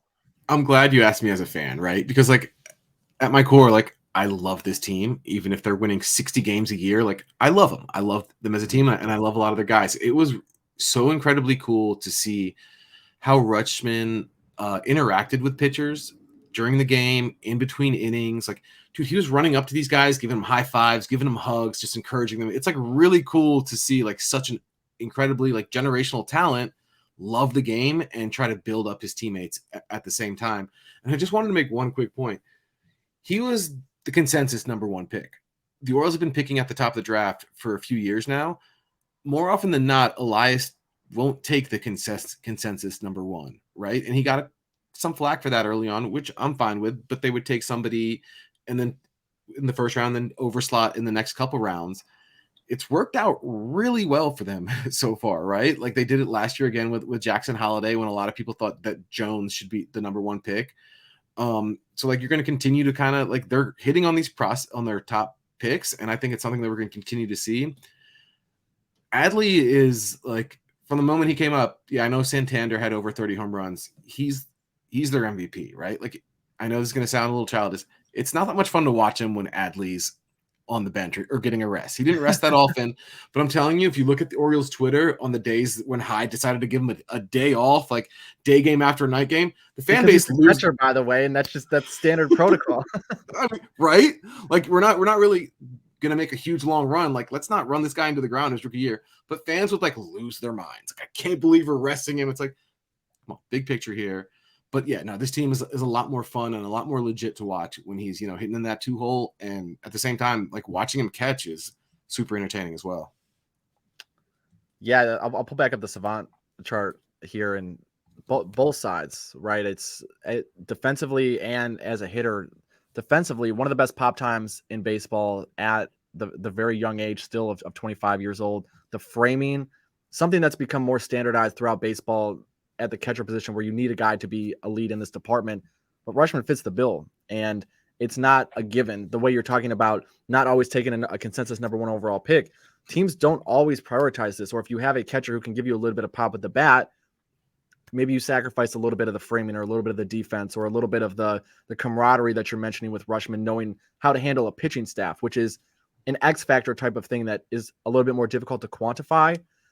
But Rutschman is definitely the poster child for this Baltimore young core that's coming out of the minor leagues. Of they're really professional, they're really intelligent. The IQ of all of these guys is incredible. I can see it's funny that you brought that up, because I saw a quote, I think either yesterday or the day before, from Kyle Gibson, and he's like, dude, I am shocked at the mentality that these kids, these young guys have. They basically go out there and act like they're veterans and they've been in this league for like a few years, in just the way that they prepare and the way that they go out there and play. And Adley Rutschman is a perfect example of that, right? Like, if you told me this guy's like 30 years old and had been in baseball for 5 or 6 years, I don't think anybody would bat an eye, right? Like he has that kind of plate presence behind the plate. And you mentioned it, he's come up catching a lot of these guys. And we talked about DL Hall and the way that something kind of clicked for him at the end of the season. Like, I would definitely give Rutschman some of that credit, being back there and just encouraging him, and probably the way of talking to him. And who knows? I mean, I don't know how many innings of his he caught in the minor leagues, but I do think that makes a difference. And like you said, it's hard to quantify, but that does matter. One thing that you can quantify, Adley Rutschman, out of players with at least 400 plate appearances last year, he ranked 27th in O swing percentage, meaning that he swung at very few pitches outside of the strike zone, and 24th in Z contact percentage, meaning that when he got pitches inside the strike zone, he did a lot of damage on those. So he's got maturity with the brain, with the mentals, with all of the intangible stuff, but he's pretty damn good at the metrics that you can measure on a baseball field as well. If there is one concern, if we have to give one critique of Adley Rutschman in his debut season, he did really, really struggle against southpaws. 173 batting average, 552 OPS compared to a 280 batting average and an 889 OPS against righties. But only 25 years old. These weren't issues of major proportions in the minor leagues. I think being 25, having a full off season, going in and having some more reps against these guys, would be shocked if he did not improve significantly on those numbers in 2023. And we're also talking about, like 98 at bats, right? Like 60 game sample size. The numbers are pretty bad, but it's also not something that like we're going to base or that are really going to affect his future projections or how he's viewed. But yeah, that was definitely a concern. And that's one thing we'll definitely be looking for this year, is how he performs for his lefties. It's a great point you bring up, though, because it's something that I always preach. Spaces, YouTube, anything, is a lot of people who are new to baseball, or even people that have been around baseball for a while, handicapping it. It'll be June 1st, and they're looking at a guy's home and away splits, or they're looking at his righty lefty splits, and it's not that they don't have meaning, but they definitely don't have meaning in isolation. If Rutschman has 90 plate appearances against lefties, cool the breaks. That's a lot different than if he has 3 or 5 years against lefties where he's continued to struggle. It's the same thing with home and away splits. If a guy's having a really good year at home, that's I'm more inclined to believe that's noise than something that's a true signal. But if you see that happening over the course of 3-5 years, then yeah, maybe this guy is a lot better at home. Or if there's a significant reason that those numbers could have changed, we can buy into it. And I think that we could get in here with Mountcastle, bring up his Savant charts. The guy made a lot of major strides from 21 to 22. You can see there's a lot more blue in 2021 than there was in 2022. I think you would be shocked to learn that almost all of his surface level stats fell down by the wayside last year. His home run total plummeted from the mid 30s to the low 20s, and RBIs went down. The OPS plummeted. Like everything that you wouldn't expect to happen if you see these increases in exit velocity and swing decisions and all of these things that are on the screen here, they went backwards. But we talked about the wall. How do you make sense of Mountcastle within the confines of the new playing dimensions at Camden? Because it benefits the pitching, but then you have a guy like Mountcastle and some of these hitters in the lineup that, of course, don't benefit from pushing the wall back. How do you make sense of him going into 2023? So nobody was hurt by the wall more than Mountcastle and Trey Mancini, I want to say that they lost 6 home runs each to the wall, and I want to say that Mountcastle lost or had 8 more expected home runs than what he finished with, right? Like his contact rates, they're absurd. That's something that I'm actually like, I'm having trouble with projecting this year. It's like you don't really want him to, change his approach, even though he's not necessarily getting the results, but he's hitting the crap out of the ball. It's just dying at the wall. When people talk about like that he's definitely going to have a better year this year because they're looking at his expected stats, I honestly don't know. He has a good approach. It's just in that ballpark, like he's just not going to get those home runs. Like, with that exit velocity and the launch angle being ideal, it's like you can't really hit the ball better than that. Now, maybe he'll, try to hit less home runs and try to hit more into those alleys. I really don't know. But he's actually someone that like I think about almost on a daily basis on what to really expect from him this year. I'm equally confounded. This is some of the custom data that I've pulled in prep for the season, and Mountcastle had the largest difference between his actual slugging and his expected slugging going in to 2023 now. And it's so hard as someone I know you're into the player prop futures and you're looking at home runs for guys, and from a fantasy perspective, from a DFS perspective, this screams huge improvement in 2023. I don't know what I can do with it either, because everything that you want him to do well, he did well going from 21 to 2022, and his ISO plummeted by about 50 points. Like he drew slightly more walks. His K percentage got better. His decision making on pitches outside the strike zone got better. Everything that you would want someone to do, he did, and he got punished instead of rewarded. So I don't know what to do with this either, because one, can he sustain it? Like, that's great, but it was 1 year. So are we going to consider, is he going to sustain these good swing decisions? Is he going to sustain the extremely high exit velocities that we saw last year? Because if he doesn't do that, then I think there's a real possibility that he's even worse next season. But I am high on him. I just don't know what to do with him, because like he hits the ball in the air a lot, and he plays half of his games in a place where hitting the ball in the air doesn't get rewarded. So I don't know. I really don't know what to do with him. I every single player that we've talked about in these videos, we went through the NL East, I've had strong thoughts or opinions, or at least strong research to point you in a direction. Ryan Mountcastle, I genuinely sit here and I have no idea what to expect from him. And honestly, you saying that makes me feel better for not having any idea also. And, also I like it when people say that, right? Like we don't know everything. So you don't have, like, if you don't know, go ahead and say you don't know. Like, this is a tough person to handicap. I will say this. I know this is an Orioles preview, but I was really excited seeing that second name on that list. If you want to pull that up again. I don't bet many regular season futures, teams or even players. Ronald opened, I think Caesars opened his home run prop at 26.5, which I think is pretty absurd. I think it's up to 29 now, which I would still play the over. You moved the market on that one after you tweeted it out. How do you open that at 20? It's such a horrible number. And that's the other thing, right? Like, I didn't want to say what I would play it up to, because I think the rest of the market should probably be like 31.5 or even 30, 32 for him. He wasn't healthy. He had an increase in ground ball percentage, and I do think that was probably because I don't know if he came back too soon, but he just wasn't himself. Had a whole offseason to train. He's already said that he's going to be stealing more bases, and I think that's the kind of biggest indicator of a guy's health is how willing they are to steal bags. So I'd be shocked if Ronald doesn't finish with 30 plus this year, 30 plus home runs. I'm with you. I don't like to attack player props in baseball preseason. It's a betting preference of mine. But the Acuna thing, I don't know how that number's less than 30. Even still, the ground ball rate you mentioned, it was terrible last year for Acuna. You can look at guys who had at least 400 plate appearances. Let me search for Acuna right here so we can pull him up. He had, we just lost. We're having some Excel fun times here for a minute, but you can see he had 11% more ground balls than the league average hitter last year.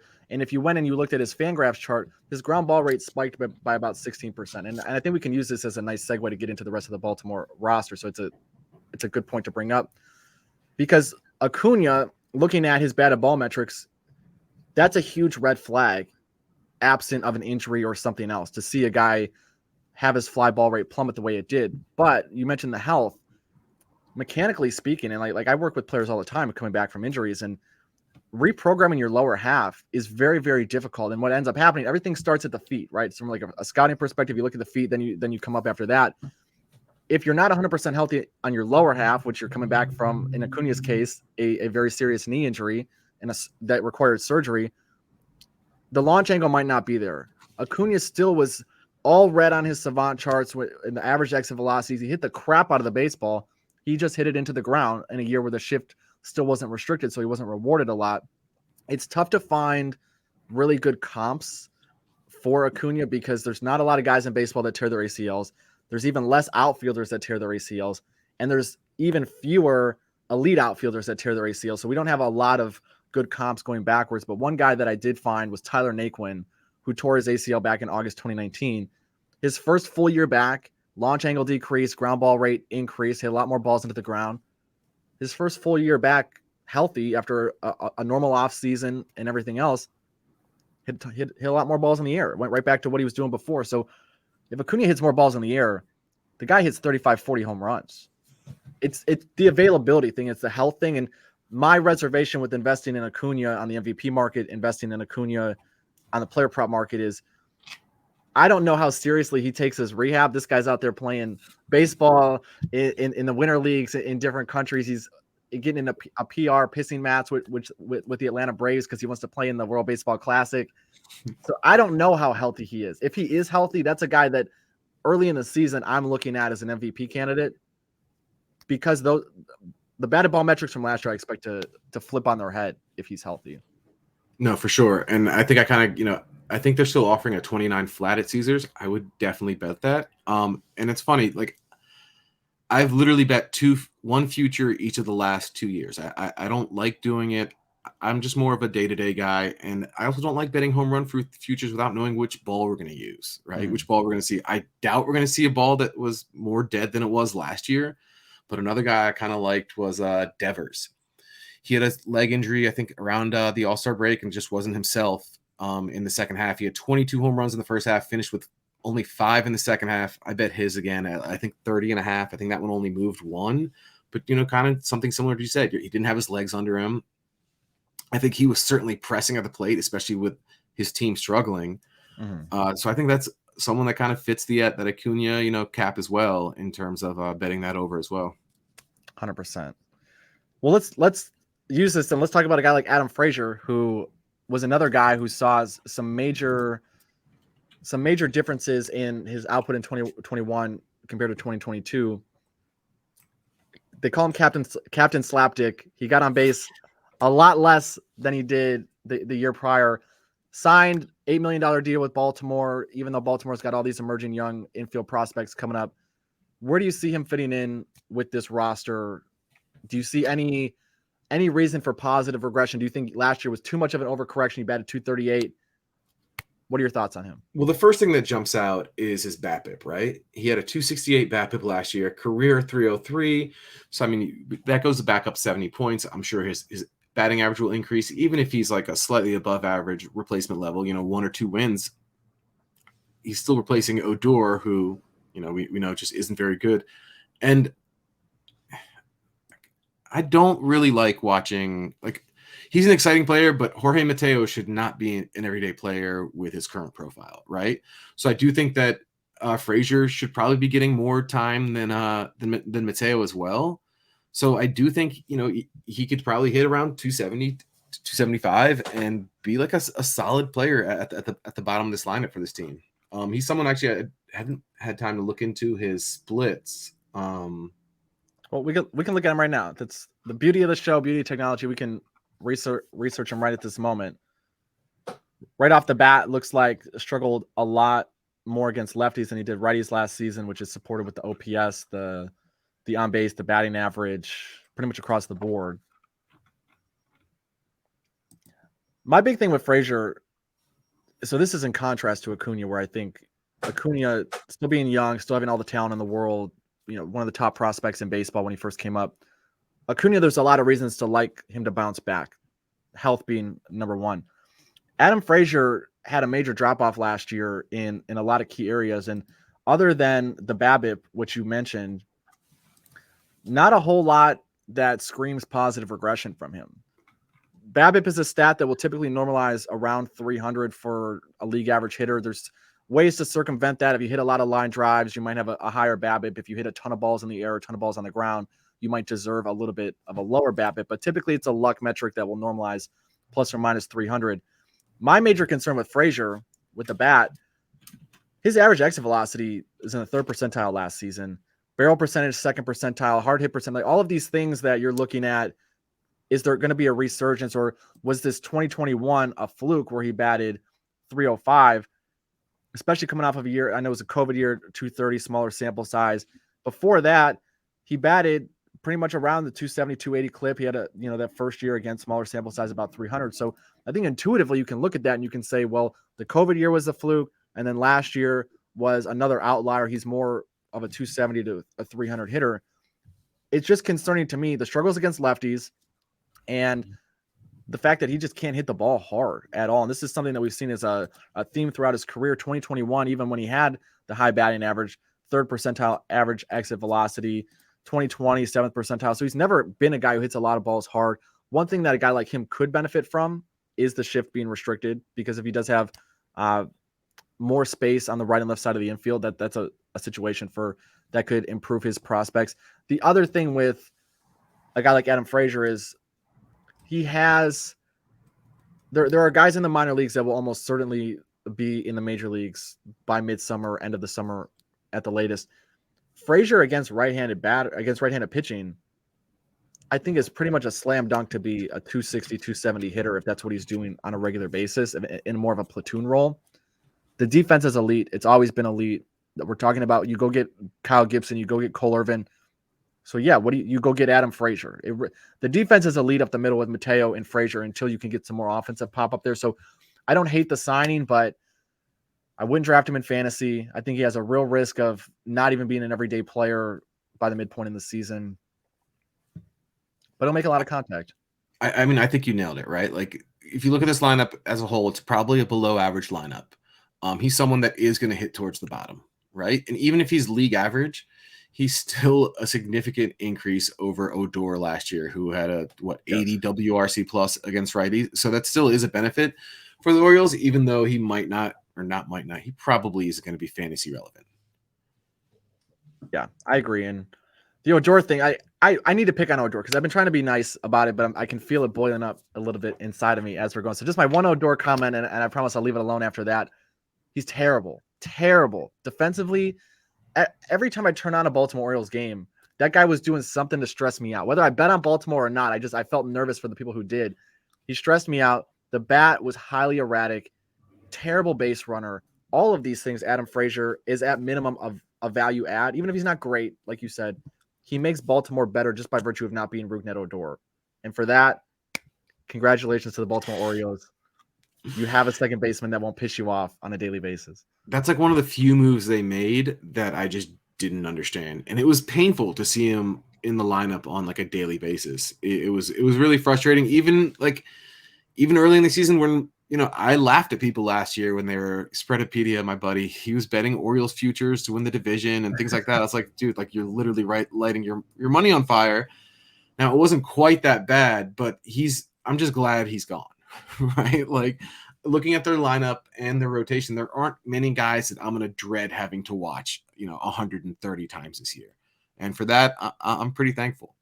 And I know that you were frustrated with a guy like Cole Irvin. Man, I'll welcome that instead of having to watch someone like Austin Voth, who was even decent, but even Watkins. Like, It's nice to watch more talented guys that will produce. Yes, absolutely. One guy that I'm willing to bet the house on that you're not going to be frustrated watching this season, Gunnar Henderson. Looks like he's going to play a lot of third base this season. We'll see what they end up doing with Mateo. And again, these prospects that are coming up sort of muddy the absolutes when talking about Henderson from a defensive standpoint. But there's so much to like about this guy from an offensive standpoint. Last year, again, improved his swing decisions. That was a concern throughout the minor leagues. Chased only 23.2% of pitches outside of the strike zone when he came up. The walk percentage north of 10%. seem sustainable because of stuff like that. Similar to Adley, I want you to give me your thoughts as a fan of the Orioles, finally getting to watch Gunnar Henderson for a whole season. And then also, where do you see him fitting into your betting cards throughout the year? Where do you see him on the futures market if you have any interest in that? Well, I do think, I mentioned that the Rookie of the Year is probably his award to lose. He's a pretty significant favorite. I have seen a couple people now mention his ground ball percentage. That is somewhat of a concern. But man, he's an elite prospect. Absolutely crushed the ball against righties.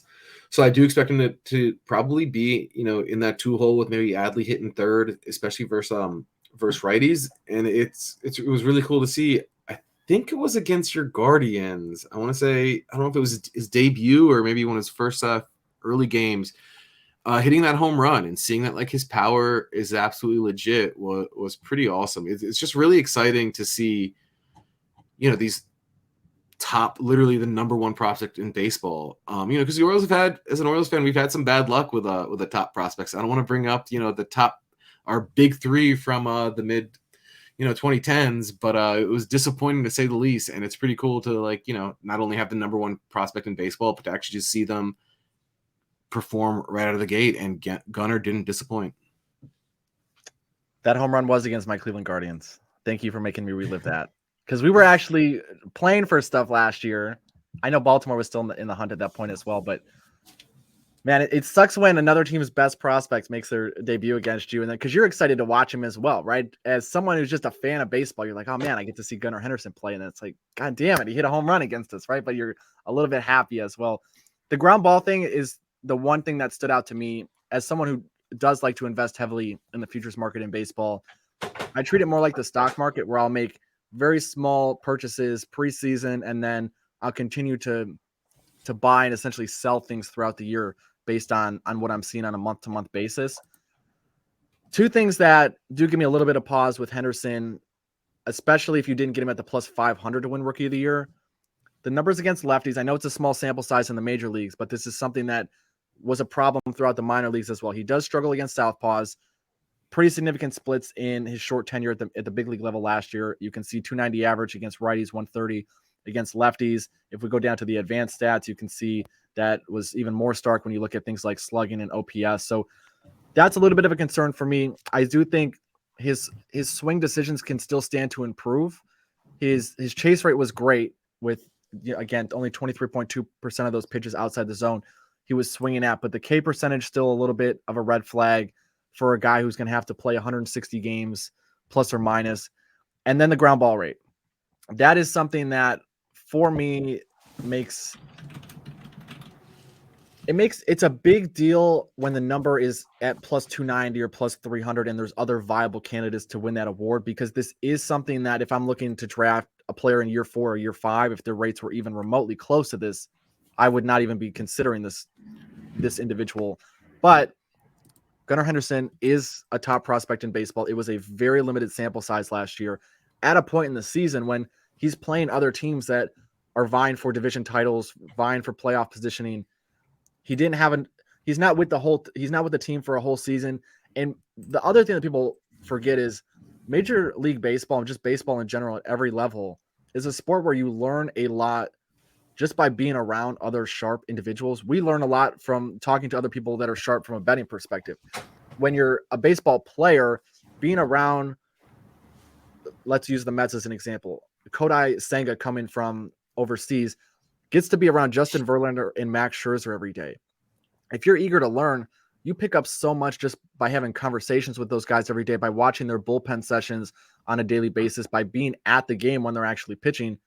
Gunnar Henderson now gets to be at the major league facility every single day. He gets to be with the best of the best in terms of the player development personnel within the Orioles. He's got access to the best trainers, the most data, the most footage, the most everything. If there is a situation in which Henderson is going to break out of this I can't hit lefties spell that he's in, it could happen this year. And it just gives me a little bit of pause on the futures market because there are other viable candidates, and that number has been aggressively bet down. Those are my concerns. So I totally agree with you, right? And I think that's why I shy away from these markets, because I don't really have time during the year to. It's a market you got to pay attention to. Like, if not on a daily basis, you're watching every week and buying a dip if there's a guy that you think is, seeing some bad luck or just getting some results that are going to improve. So it's work to work that market. So I think that's kind of why I shy away from having preseason futures. But let me ask you this: I agree with you, right? Like, Gunnar has no value at 3-1. Who would you, or who was someone that like you think potentially has value, or someone that you like in the rookie of the year market? It's hard for me to say, one, because I haven't got through my entire prep for all 30 teams at this point. Also because the rookie of the year market is usually the one market where I do tend to lay off unless I see something really standing out to me. But I do think Tristan Casas, I haven't heard his name enough. I don't know if that's I think it's Cassis, but Cassis. honestly, dude, I mispronounce everybody's name, so I could be dead wrong as well. But Tristan Cassis, I think if he is going to be given every opportunity to fail this season, is not going to fail with Boston. I hitter friendly ballpark. I think they're going to be in a lot of high scoring games. I think the scheduling, not having to see all of the great arms that the Yankees have, that the Blue Jays are now investing in, and even Baltimore now has some better arms that he won't have to see as frequently. So going and being able to see the Central Division in the AL and the NL more, going to and playing Colorado, playing Arizona, teams like that, I think he's going to be able to mash some of the weaker pitching in the league. He should have the role to do so. And the beat writers seem to be obsessed with these guys, with him. So that's always an indication, because beat writers are usually the last guys to be on board with everything, because they like to be the smartest guy in the room when all the fans are freaking out about a prospect. They're like, hey, like this ground ball rate, this strikeout rate, like temper your expectations. And everyone is just sitting here like, guys, Tristan did it again. Tristan hit a home run in spring training. Look at Tristan. He walked out of the dugout today. He looks so cute, type of stuff. And so for me, he's 9-1 right now. Looking at the other guys near the top here, Grayson Rodriguez, we've already pretty much ruled out at 10-1. Rodriguez would pretty much have to not give up a run in the amount of innings that he's going to be allowed to be a contender for this award. Royce Lewis is another guy who has had a lot of hype over the last couple of seasons, and I think now is more in that post-hype phase of his prospect development, because he's a little bit more delayed getting to the big league club. Other guys that I think have the talent, Anthony Volpe, I don't know if he's going to have the role. So I think Casas would be the one guy that I would, when we get through the Red Sox preview, I'll make a point to look at him in a little bit more depth to see if maybe that would be a guy worth targeting. But yeah, Henderson's plus 240 at FanDuel, plus 225 at DraftKings right now. You can't bet that. I'm leaving that. Because that's another guy too, where if he does completely shun the ground ball rate, everything looks normal, if he gets better against lefties, there will be an opportunity to buy him at plus 100 after he's already proven that he can do those things. And I would rather have that ticket at plus 100 than sitting here on a hope and a dream that he figures these things out at plus 225. Right, because if you're betting that plus 100, you're fairly certain that this award is like, because even now we're saying that it's his pretty much to lose. At that point, you're like, they don't want to make him chalk, but this is probably a good bet and the smartest bet to make. And you brought up a really good point, right? Like, it's all about opportunity. And I think that's why I like Cassis as well. Like, I watched a few of his games last year, and he's another guy that, like, you watch him and you feel like he's a veteran up there, just how well he knows the strike zone and just his approach. Like, he's looking for something specific. And if he doesn't get it, like, he's not swinging. And I do think he has legitimate power, and he'll be like a pretty high on base guy for the Red Sox. And like you said, man, like, who's going to take that job away from him? Like, they're going to put Dahlbeck back at first to watch him to hit 219 home runs when they can just watch the rookie, worst case to do that. Worst case for him, his floor is pretty much that. Mm-hmm. Like, I assume they're just going to give him his 500 at bats at first. Yeah, that relationship with Dahlbeck seems to be pretty frayed as well. There's been rumors about Dahlbeck wanting a trade. There's been rumors that the Red Sox have gone back to him and said nobody wants you. So we'll see where that goes. But yeah, that'll be an interesting market to follow as well. A lot of young, exciting players that should be making their debut this year. Good for the game of baseball. Two of those guys, Ortiz and Westberg, in the Orioles organization, putting a little bit of pressure on Jorge Mateo, who, again, elite defensively, 97th percentile in outs above average last year, which is pretty much the gold standard when talking about defensive metrics. But the bat is a huge liability. It always has been. Last year, 13th percentile K rate, 12th percentile walk percentage, 12th percentile average exit velocity. Mateo claims he wants to steal 50 bases this year. He'd be the first Oriole to do that in quite some time, only the fourth in the history of the organization. Is there any path to that, or do you see these young guys coming up and getting him out of an everyday role sooner rather than later? I mean, honestly, what did he steal last year? And with the new rule changes, yeah, he could steal 50 and still somehow do that with an on-base percentage of 290, which, is not fun to watch. I do think we were talking about the Red Sox potentially exploring the trade market. I do think they were trying to trade Mateo this offseason to a couple teams that needed middle infield help. Westberg is one of those. He's an underrated prospect, right? If they weren't so flush with all these other infield prospects, I feel like they'd be talking about him more, and he'd probably be a little bit higher up on these prospect lists. But yeah, he's probably a guy that should be with the big club like right about now. And I would prefer to see him, Westberg, get at bats than a guy like Mateo, who I know was a top prospect as well, as has some pretty sick tools, great glove, but I just don't ever see him having the on-base percentage to really be like a productive hitter. Yeah, and at age 27, to still have so much blue, not hitting the baseball hard when you are making contact, not getting on base at a high clip, not barreling the baseball, so not having the mechanics that could suggest a transcendent year or that there's something more to be unlocked. Really, really poor plate discipline as well. The chasing a ton of pitches outside of the strike zone, swinging through pitches even that are in the strike zone. Other than this 99th percentile sprint speed and the 97th percentile defense, there's not a whole lot to like here. This is a situation where he's a perfect stopgap. He screams of Adam Frazier on the other side of this infield, where you'll be very, very happy to have his glove when he's in the lineup, but you're going to be praying that he can do something to get on base. You'll be praying that he honestly misses a baseball almost entirely, but just dribbles it out in front of the plate, or that Baltimore gets back to a little bit more small ball with the bunting and things like that, because when he gets on base, he's one of the best base runners in the league. He's not just fast, he's intelligent on the bases, but there were no rule changes going into 2023 that are going to make it easier for Mateo to get on base, which is what I think he would have needed to stick in this role full time.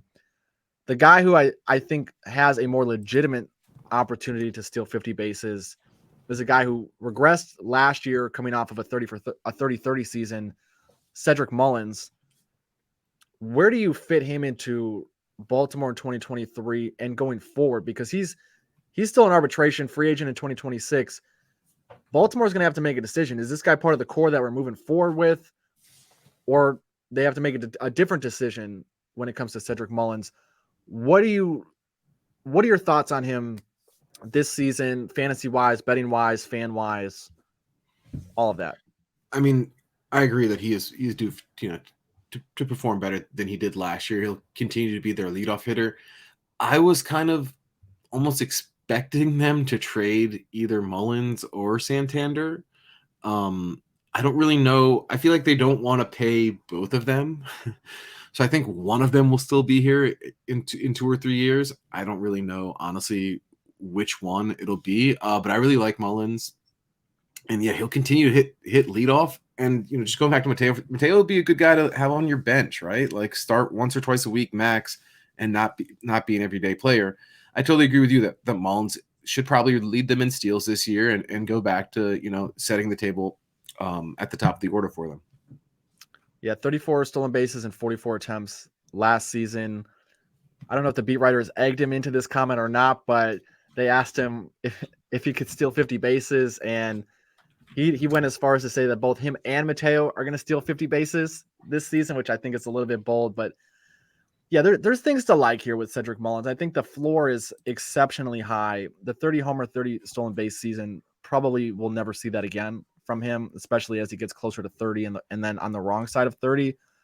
But one of the most consistent weapons on the base pass that in baseball, other than Mateo last year, Mullins was 1B to Mateo's 1A in terms of base running prowess in Baltimore. The contact skills are great. Now with the shift being restricted, guys who put the ball in play are going to give themselves even more chances to have good fortune on balls in play, whether it's a a friendly bounce or a ball that has eyes through the right or left side of the infield or in air, all of those types of things. So I think Mullins fits the bill of someone that bounces back from a 258 batting average last year to back closer to 280, maybe 300 if he really has a strong season.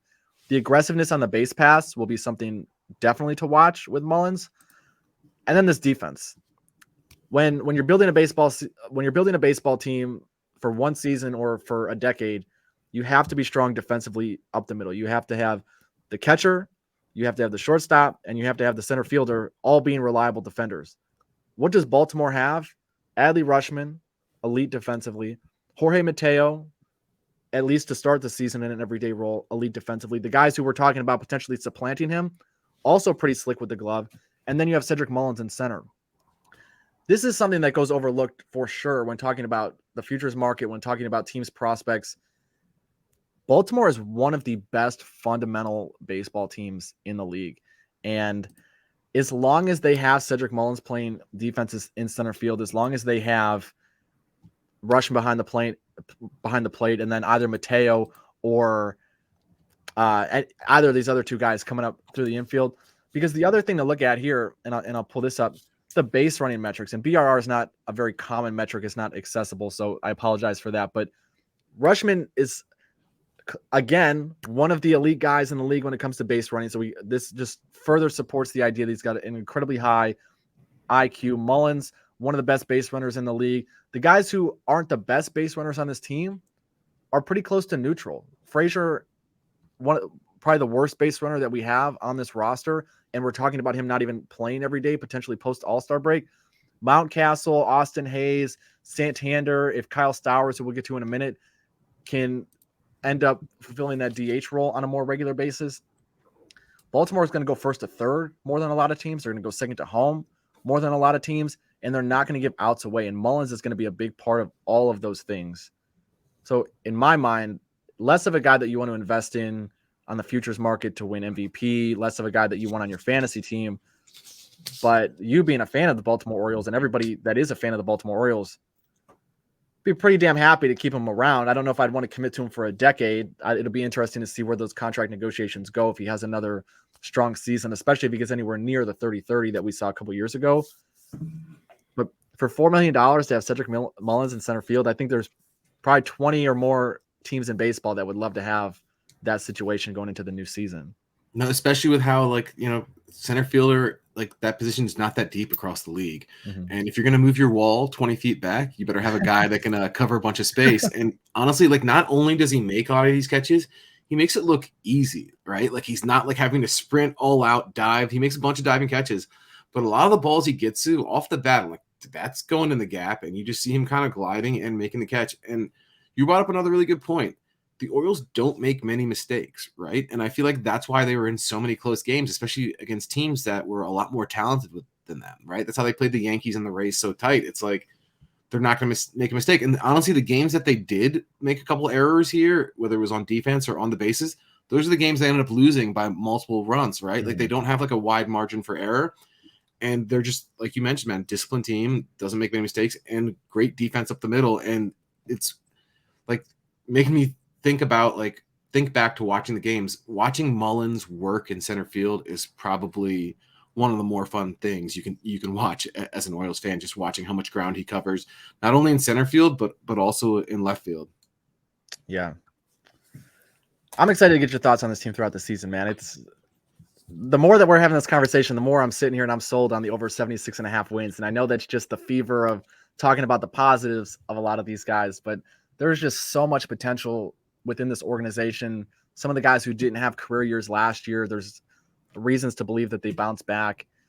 And then there's guys like Anthony Santander, who came out of nowhere, not nowhere last year, but first time being a qualified hitter, having the requisite number of at-bats or plate appearances to be considered for that distinction.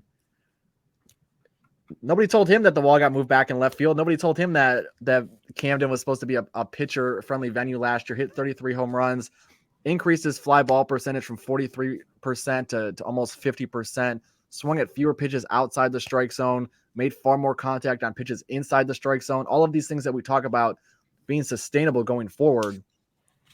he's going to make it very, very difficult if you're saying Baltimore is not going to keep both him and Mullins. He's going to make it very difficult for Baltimore to keep him around going forward, in my opinion. What thoughts do you have on him?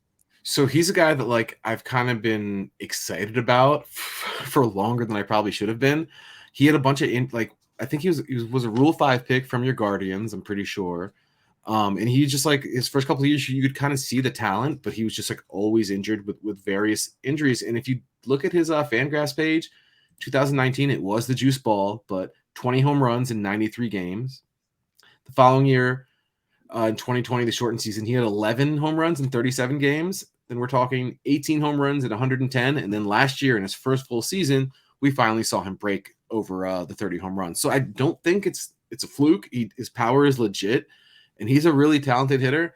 And for a team like the Guardians that's been desperate for an outfielder, I guess for like the last like 5 or 6 years, that has to hurt a little bit.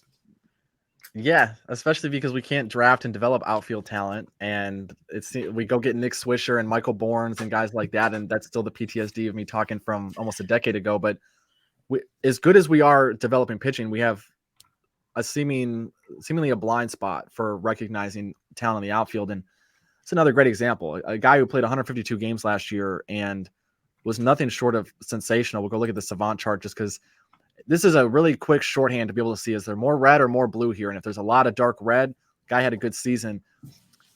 His weighted on base percentage, which is sort of a catch-all stat for people that are unfamiliar, similar to WAR, not as widely used because it doesn't encapsulate everything on a baseball field, mostly just the offensive stats. But to be in the 88th percentile in this metric right here, 82nd percentile in barrel rate, the average exit velocities and the hard hit percentages all support that what he did is sustainable.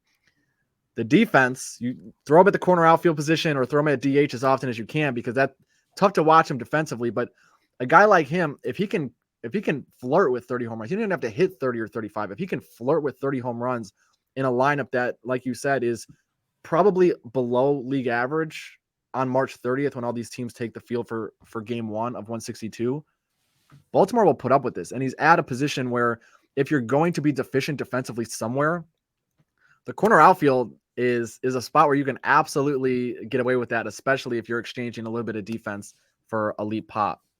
And we talked about who he has in center field, right? Mullins covering a bunch of that ground. I don't think right field at Camden Yards is that tough of a place to play, but it does take getting used to with the large scoreboard and that huge wall. And then there's like some sort of groundskeeper gate in foul territory over there as well. So it is a little quirky, but he looked, I know the numbers don't say so, but like he looked better, more comfortable playing that right field. And Mullins is helping him a bunch, covering a bunch of that ground from center field. You even saw it last year where Mullins would get over there for a ball and then he'd be like, all right, you can catch it, Anthony. Like, I'll let you have this one, but I'm here just in case if you need me. But it's been really cool. Switch hitter absolutely rakes against righties. Like, it's been fun to kind of watch him. And again, like, he's had a bunch of injuries for the last few years. So I've been kind of like, I didn't think he was going to hit over 30 home runs, but you knew that the power was there and you were kind of waiting for him to kind of put it together.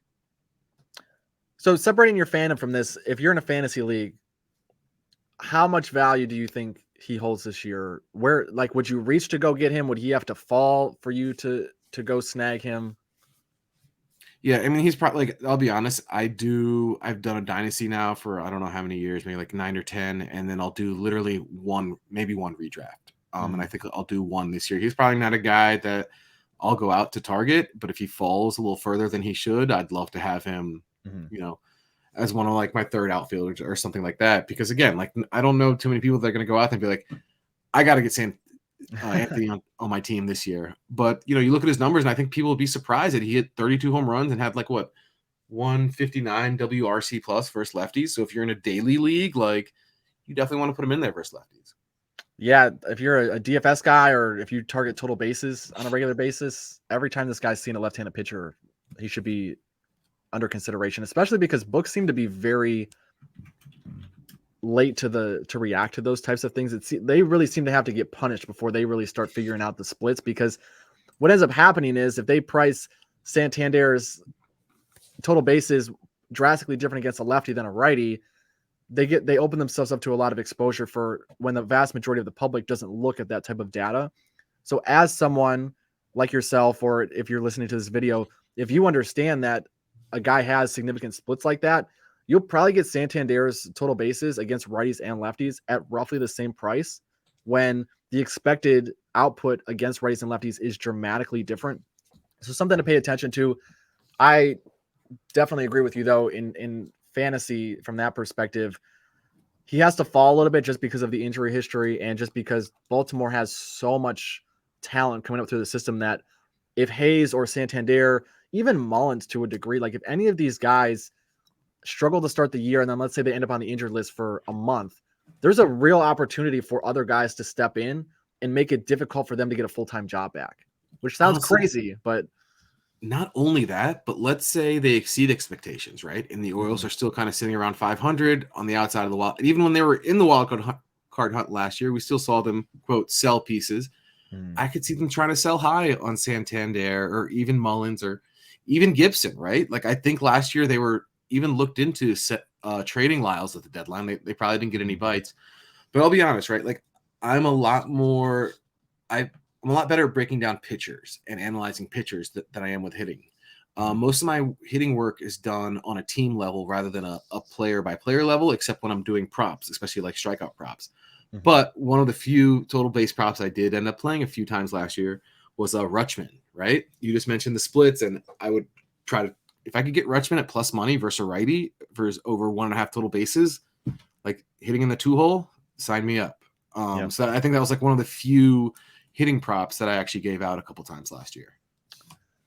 I'm the same way. The VIP that I run, we started joking that I was Commish with a K because of the K props. There was I went on like a 21-2 run at one point. It was ridiculous. Like we just crazy closing value. I'd be up till like 2 or 3 in the morning waiting for those lines to drop, and we were really hot. But hitters, my approach to betting hitters and to betting team offenses is more of a macro approach because offensive statistics seem to average out over a course of 162 games, but there's a lot of randomness within the course of 4 at-bats. And psychologically, it drives me nuts when I'm on someone's total bases or anything positive or honestly even negative offensive stats, and they'll hit a ball 100 miles an hour at a second baseman for an out, or they'll hit a ball to the warning track for an out, or the vice versa. If you're under a half of a hit or under 1.5 total bases, and you guys you see a guy hit a little dinker into the outfield that he legs out for a double or gets on base, like that kind of stuff drives me nuts.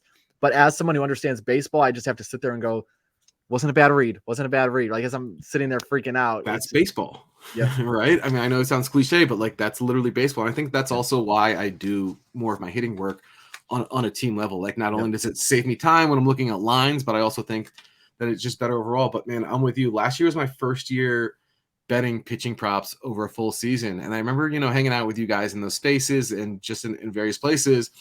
And I'm getting ready for bed so I can get up in the morning and do my work. And like you guys like, no, I'm waiting for the strikeout prop. And I'm like, damn it, I know I'm going to wake up and this is going to be at least a strikeout higher than it was, that it's going to be in the morning. But yeah, man, I'm with you. I finished 652 and 189 over almost 34 units in props. And I'd say like 95% of those were pitching props, strikeout props, maybe a few outs props in there as well. But I feel like, it is easier to project pitching. I'm right there with you. 100%. My background is also in pitching. I pitched growing up. Like I understand the fundamental mechanics of pitching. So like when I see something, whether it's pitch sequencing or something that a guy's doing different with his extension or his front shoulder or anything like that, like I tend to pick up on those things where as a hitter, I just like, I rely on other sharp minds. I have conversations with people. I know people that understand those markets better than I do. So I might pick their brains, but yeah, man, like we'll put our heads together again on the K-prop market and hopefully deliver. Well, that actually just got me excited, right? Because I have another guy, Frank Brank, that I work with who pitched in college. And if, I'll see something like, hey, does this look, does it look like he's, what was it like? Not necessarily release point. It looked like, for a while, like guys were making, what's it called? They had like less, like a more compact delivery. Mm-hmm. I guess shortening the arm motion is really what it is. And we see that mentioned a lot. And like when I'm watching guys, especially early on in the season or in spring training, I'm like, hey, are you noticing this as well? Does he look a little bit whatever it is? But now that I know that you're a pitcher as well, I think you're going to be getting those clips as well. So you look for a lot of messages coming from me about talking pitching. Absolutely, man. Hit me up anytime. We do have one more guy that promises to be a fixture in the Baltimore lineup every single day, Austin Hayes. He was someone also was hurt by the left field wall that we've been talking about a few different times throughout the course of this show. But in contrast to Mountcastle, who improved on his exit velocities, improved on a lot of his zone contact rates and swing decisions, Hayes actually regressed in a number of those areas last year. He definitely has the speed to play the outfield, but the glove, the IQ is not on par with what you have out of a Mullins, who also has elite speed. The defensive deficiencies combined with the fact that he's yet to truly put it together at the major league level with the bat has me proceeding cautiously here from in a fantasy perspective. Of course, there's not even futures available on Austin Hayes to win MVP or anything like that, but not a guy that I'm particularly high on in this year, but maybe you have different thoughts. To be honest, man, I was a little, his glove is a little bit questionable at time. His strength on defense is his arm. It's really cool to watch people try to run on him when they have no business doing so. The biggest surprise about Austin Hayes in 2022 was his splits against lefties.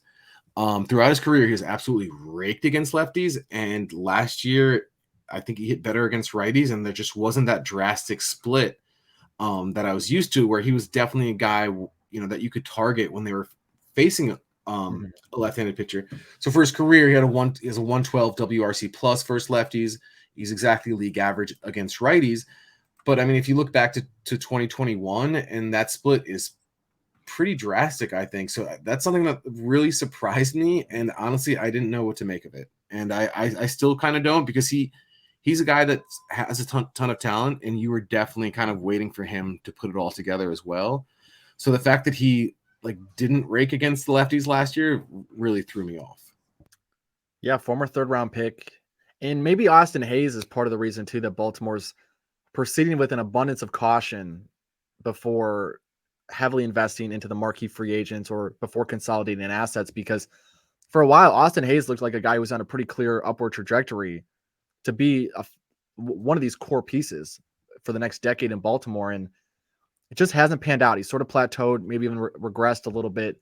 And now we have some uncertainties going into the new season. And Baltimore has probably a dozen guys who fit the bill as an everyday player at some point in their career, if they're brought along properly. But seeing an Austin Hayes at the big league level, it probably does give them a little bit of a pause to think, let's not rush into things. Let's make sure that we have Rutschman, that we have Gunnar Henderson comes up, and we don't have any major problems with him, that we can bring up, the Grayson Rodriguez's and some of these other guys, and make sure that we have a legitimate core before we start trying to consolidate assets, not knowing that we don't have enough. We think that we have a surplus right now. That might not be the case in 2 or 3 years after these guys have all been exposed to the big league. So definitely an interesting piece going in. Do you have any thoughts on Kyle Stowers or Ramon Urias going into the new season? A couple of guys that have sort of an undefined role with the big league club.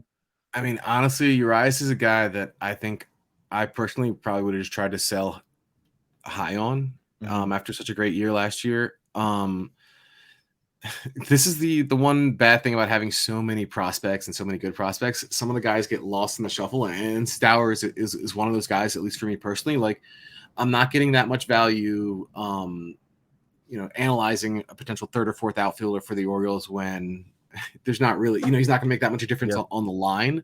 So honestly, I haven't spent that much time looking into him.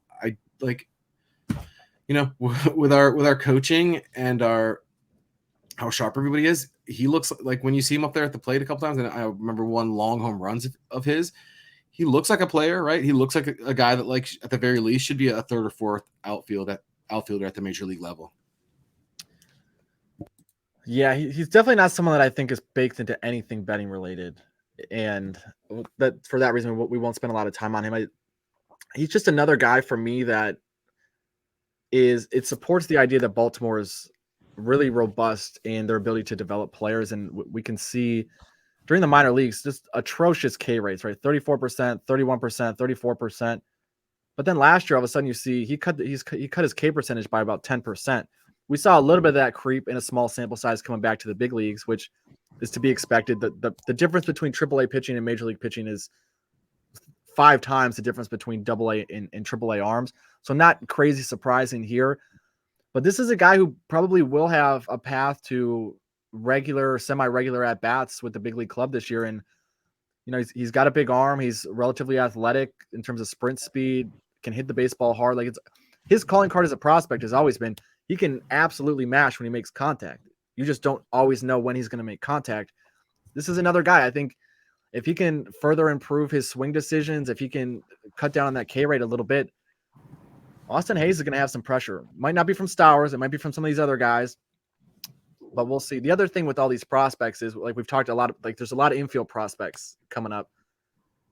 They're already bad in left field, right? Like Austin Hayes has not been great in left field. The arm strength, like you mentioned, elite. But if you had to force a guy that looks like more of an infield prospect coming up and more like a utility guy, it's not out of the question that you teach a guy like that left field. That's not the hardest position on the diamond to learn. So if any of these guys start to hit, and no disrespect to any left fielder, of course, I'm sure it's a very demanding position. But no, my first thought was Mountcastle, right? Because Yep. that's exactly what the Orioles tried to do. It's like, let's see if we can play him at left field before moving him to first base. It was painful to watch him in left field. Like, he took bad reads, bad jumps. Like, he can't play the outfield. Yeah. And that's the other thing. Like, I think Hayes might grade out a little bit better defensively if he was stuck in right field with that arm. And then, you know, like then we talked about moving the wall back left field. They almost need a center fielder to play left field at Camden. Very good point. Yep. Very good point. Very good point. Which also makes it much more difficult to transition one of these infield prospects to a left fielder. So I'm sure Baltimore is hoping that Austin Hayes or Stowers or one of these true outfield prospects is able to figure it out. Or do you consolidate assets and again go get a Brian Reynolds who could probably cover a lot of that ground? We will see. We will see. But before we get out of here, Baltimore over under 76.5 wins. They have some crazy value to win the division, 25-1. They'd have to get past the Yankees and the Blue Jays, of course. The Rays are there every single season. Plus 375 just to make the postseason.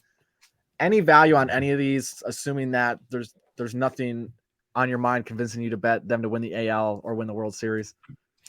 This is going to sound crazy, right? Like, I would take their over 76 wins, and I feel like anything higher than that, I'm taking the under. Like, ultimately, this is a stay away spot for me. Just because I think there's a lot of variance with them. And then again, like, they could quote sell at the deadline if if the opportunity presents itself, especially if Elias is getting more than a fair package in return. Like, there's no reason for him not to trade some of these guys. So I kind of yes, they did improve from last year. I kind of do think that they're like about a 78, 79 win team when it's all said and done. And as far as the East goes in general, I've been close to betting the Blue Jays to win the division. I think that this actually might be their year. And just really quickly, I like the moves that they made in the offseason. They didn't necessarily go out and try to win the offseason championship and sign the biggest names and the biggest studs. They're like, all right, like, our offense was incredible last year. It was too right-handed, too righty heavy. Let's go get some lefties. Let's go get some guys that can play defense and, cover a bunch of ground in the outfield, and let's improve our bullpen and go back at it again last year. And that's exactly what they did. The Blue Jays are my pick too. That's why I'm not betting the Orioles to win the division 25-1. There's part of me that wants to talk myself into that because I think if everything does go right for the Orioles this year, there's like this 1% chance that they're aggressive at the deadline and they go get Corbin Burns and they get Brian Reynolds and they go get someone else and the bullpen's fantastic and all the prospects come up and none of them hit too many ground balls and none of them strike out too much. And at 25-1, like I just like there's part of me that's just like maybe, but I'm with you. The reason I don't like them on the division is primarily because of the Blue Jays. I do think the amount of money that the Yankees spend, it's just hard for them to ever lose less than 90 games. So you have to get through New York every single season.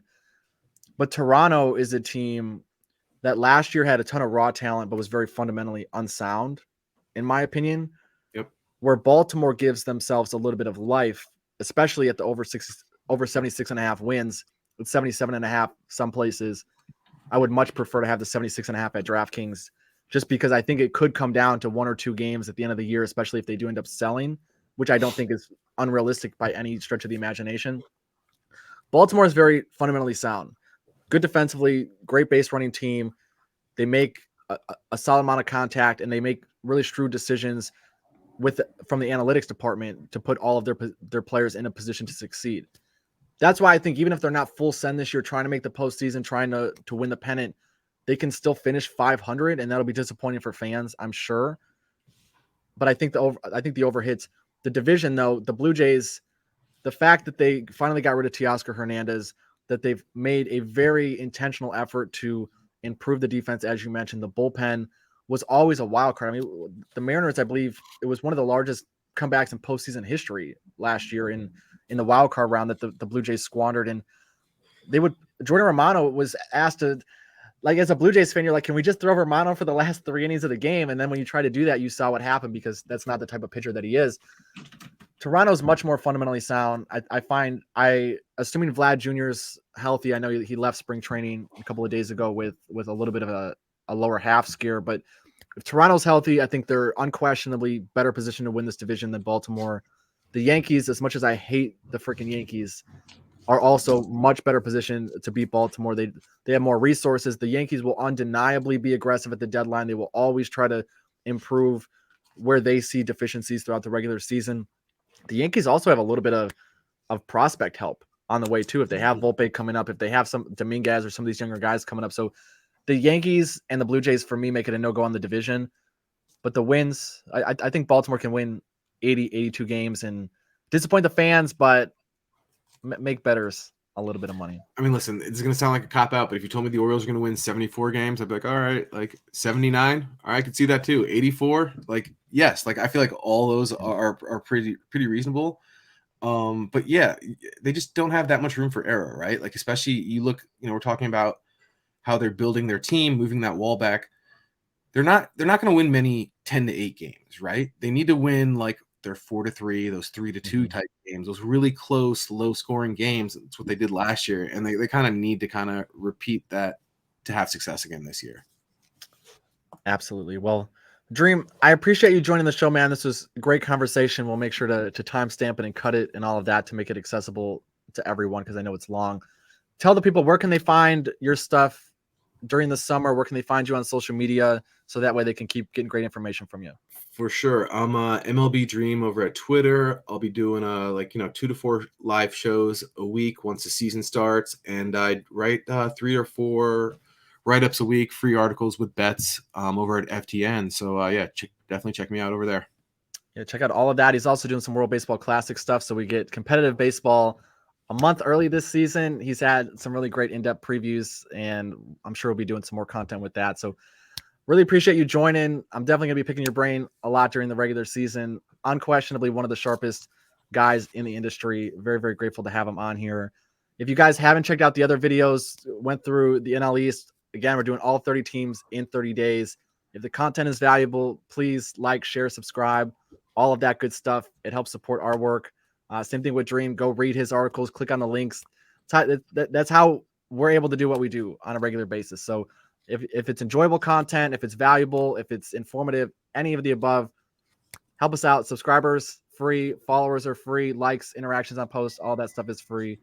And Commish, I'll definitely be checking out the rest of the series. I watched your Braves preview last night before bed, and it really got me going. So I'll definitely check out the rest. And I appreciate you having me on, man.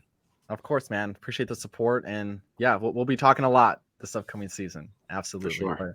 Until next time, guys. We'll see you. Thanks for tuning in.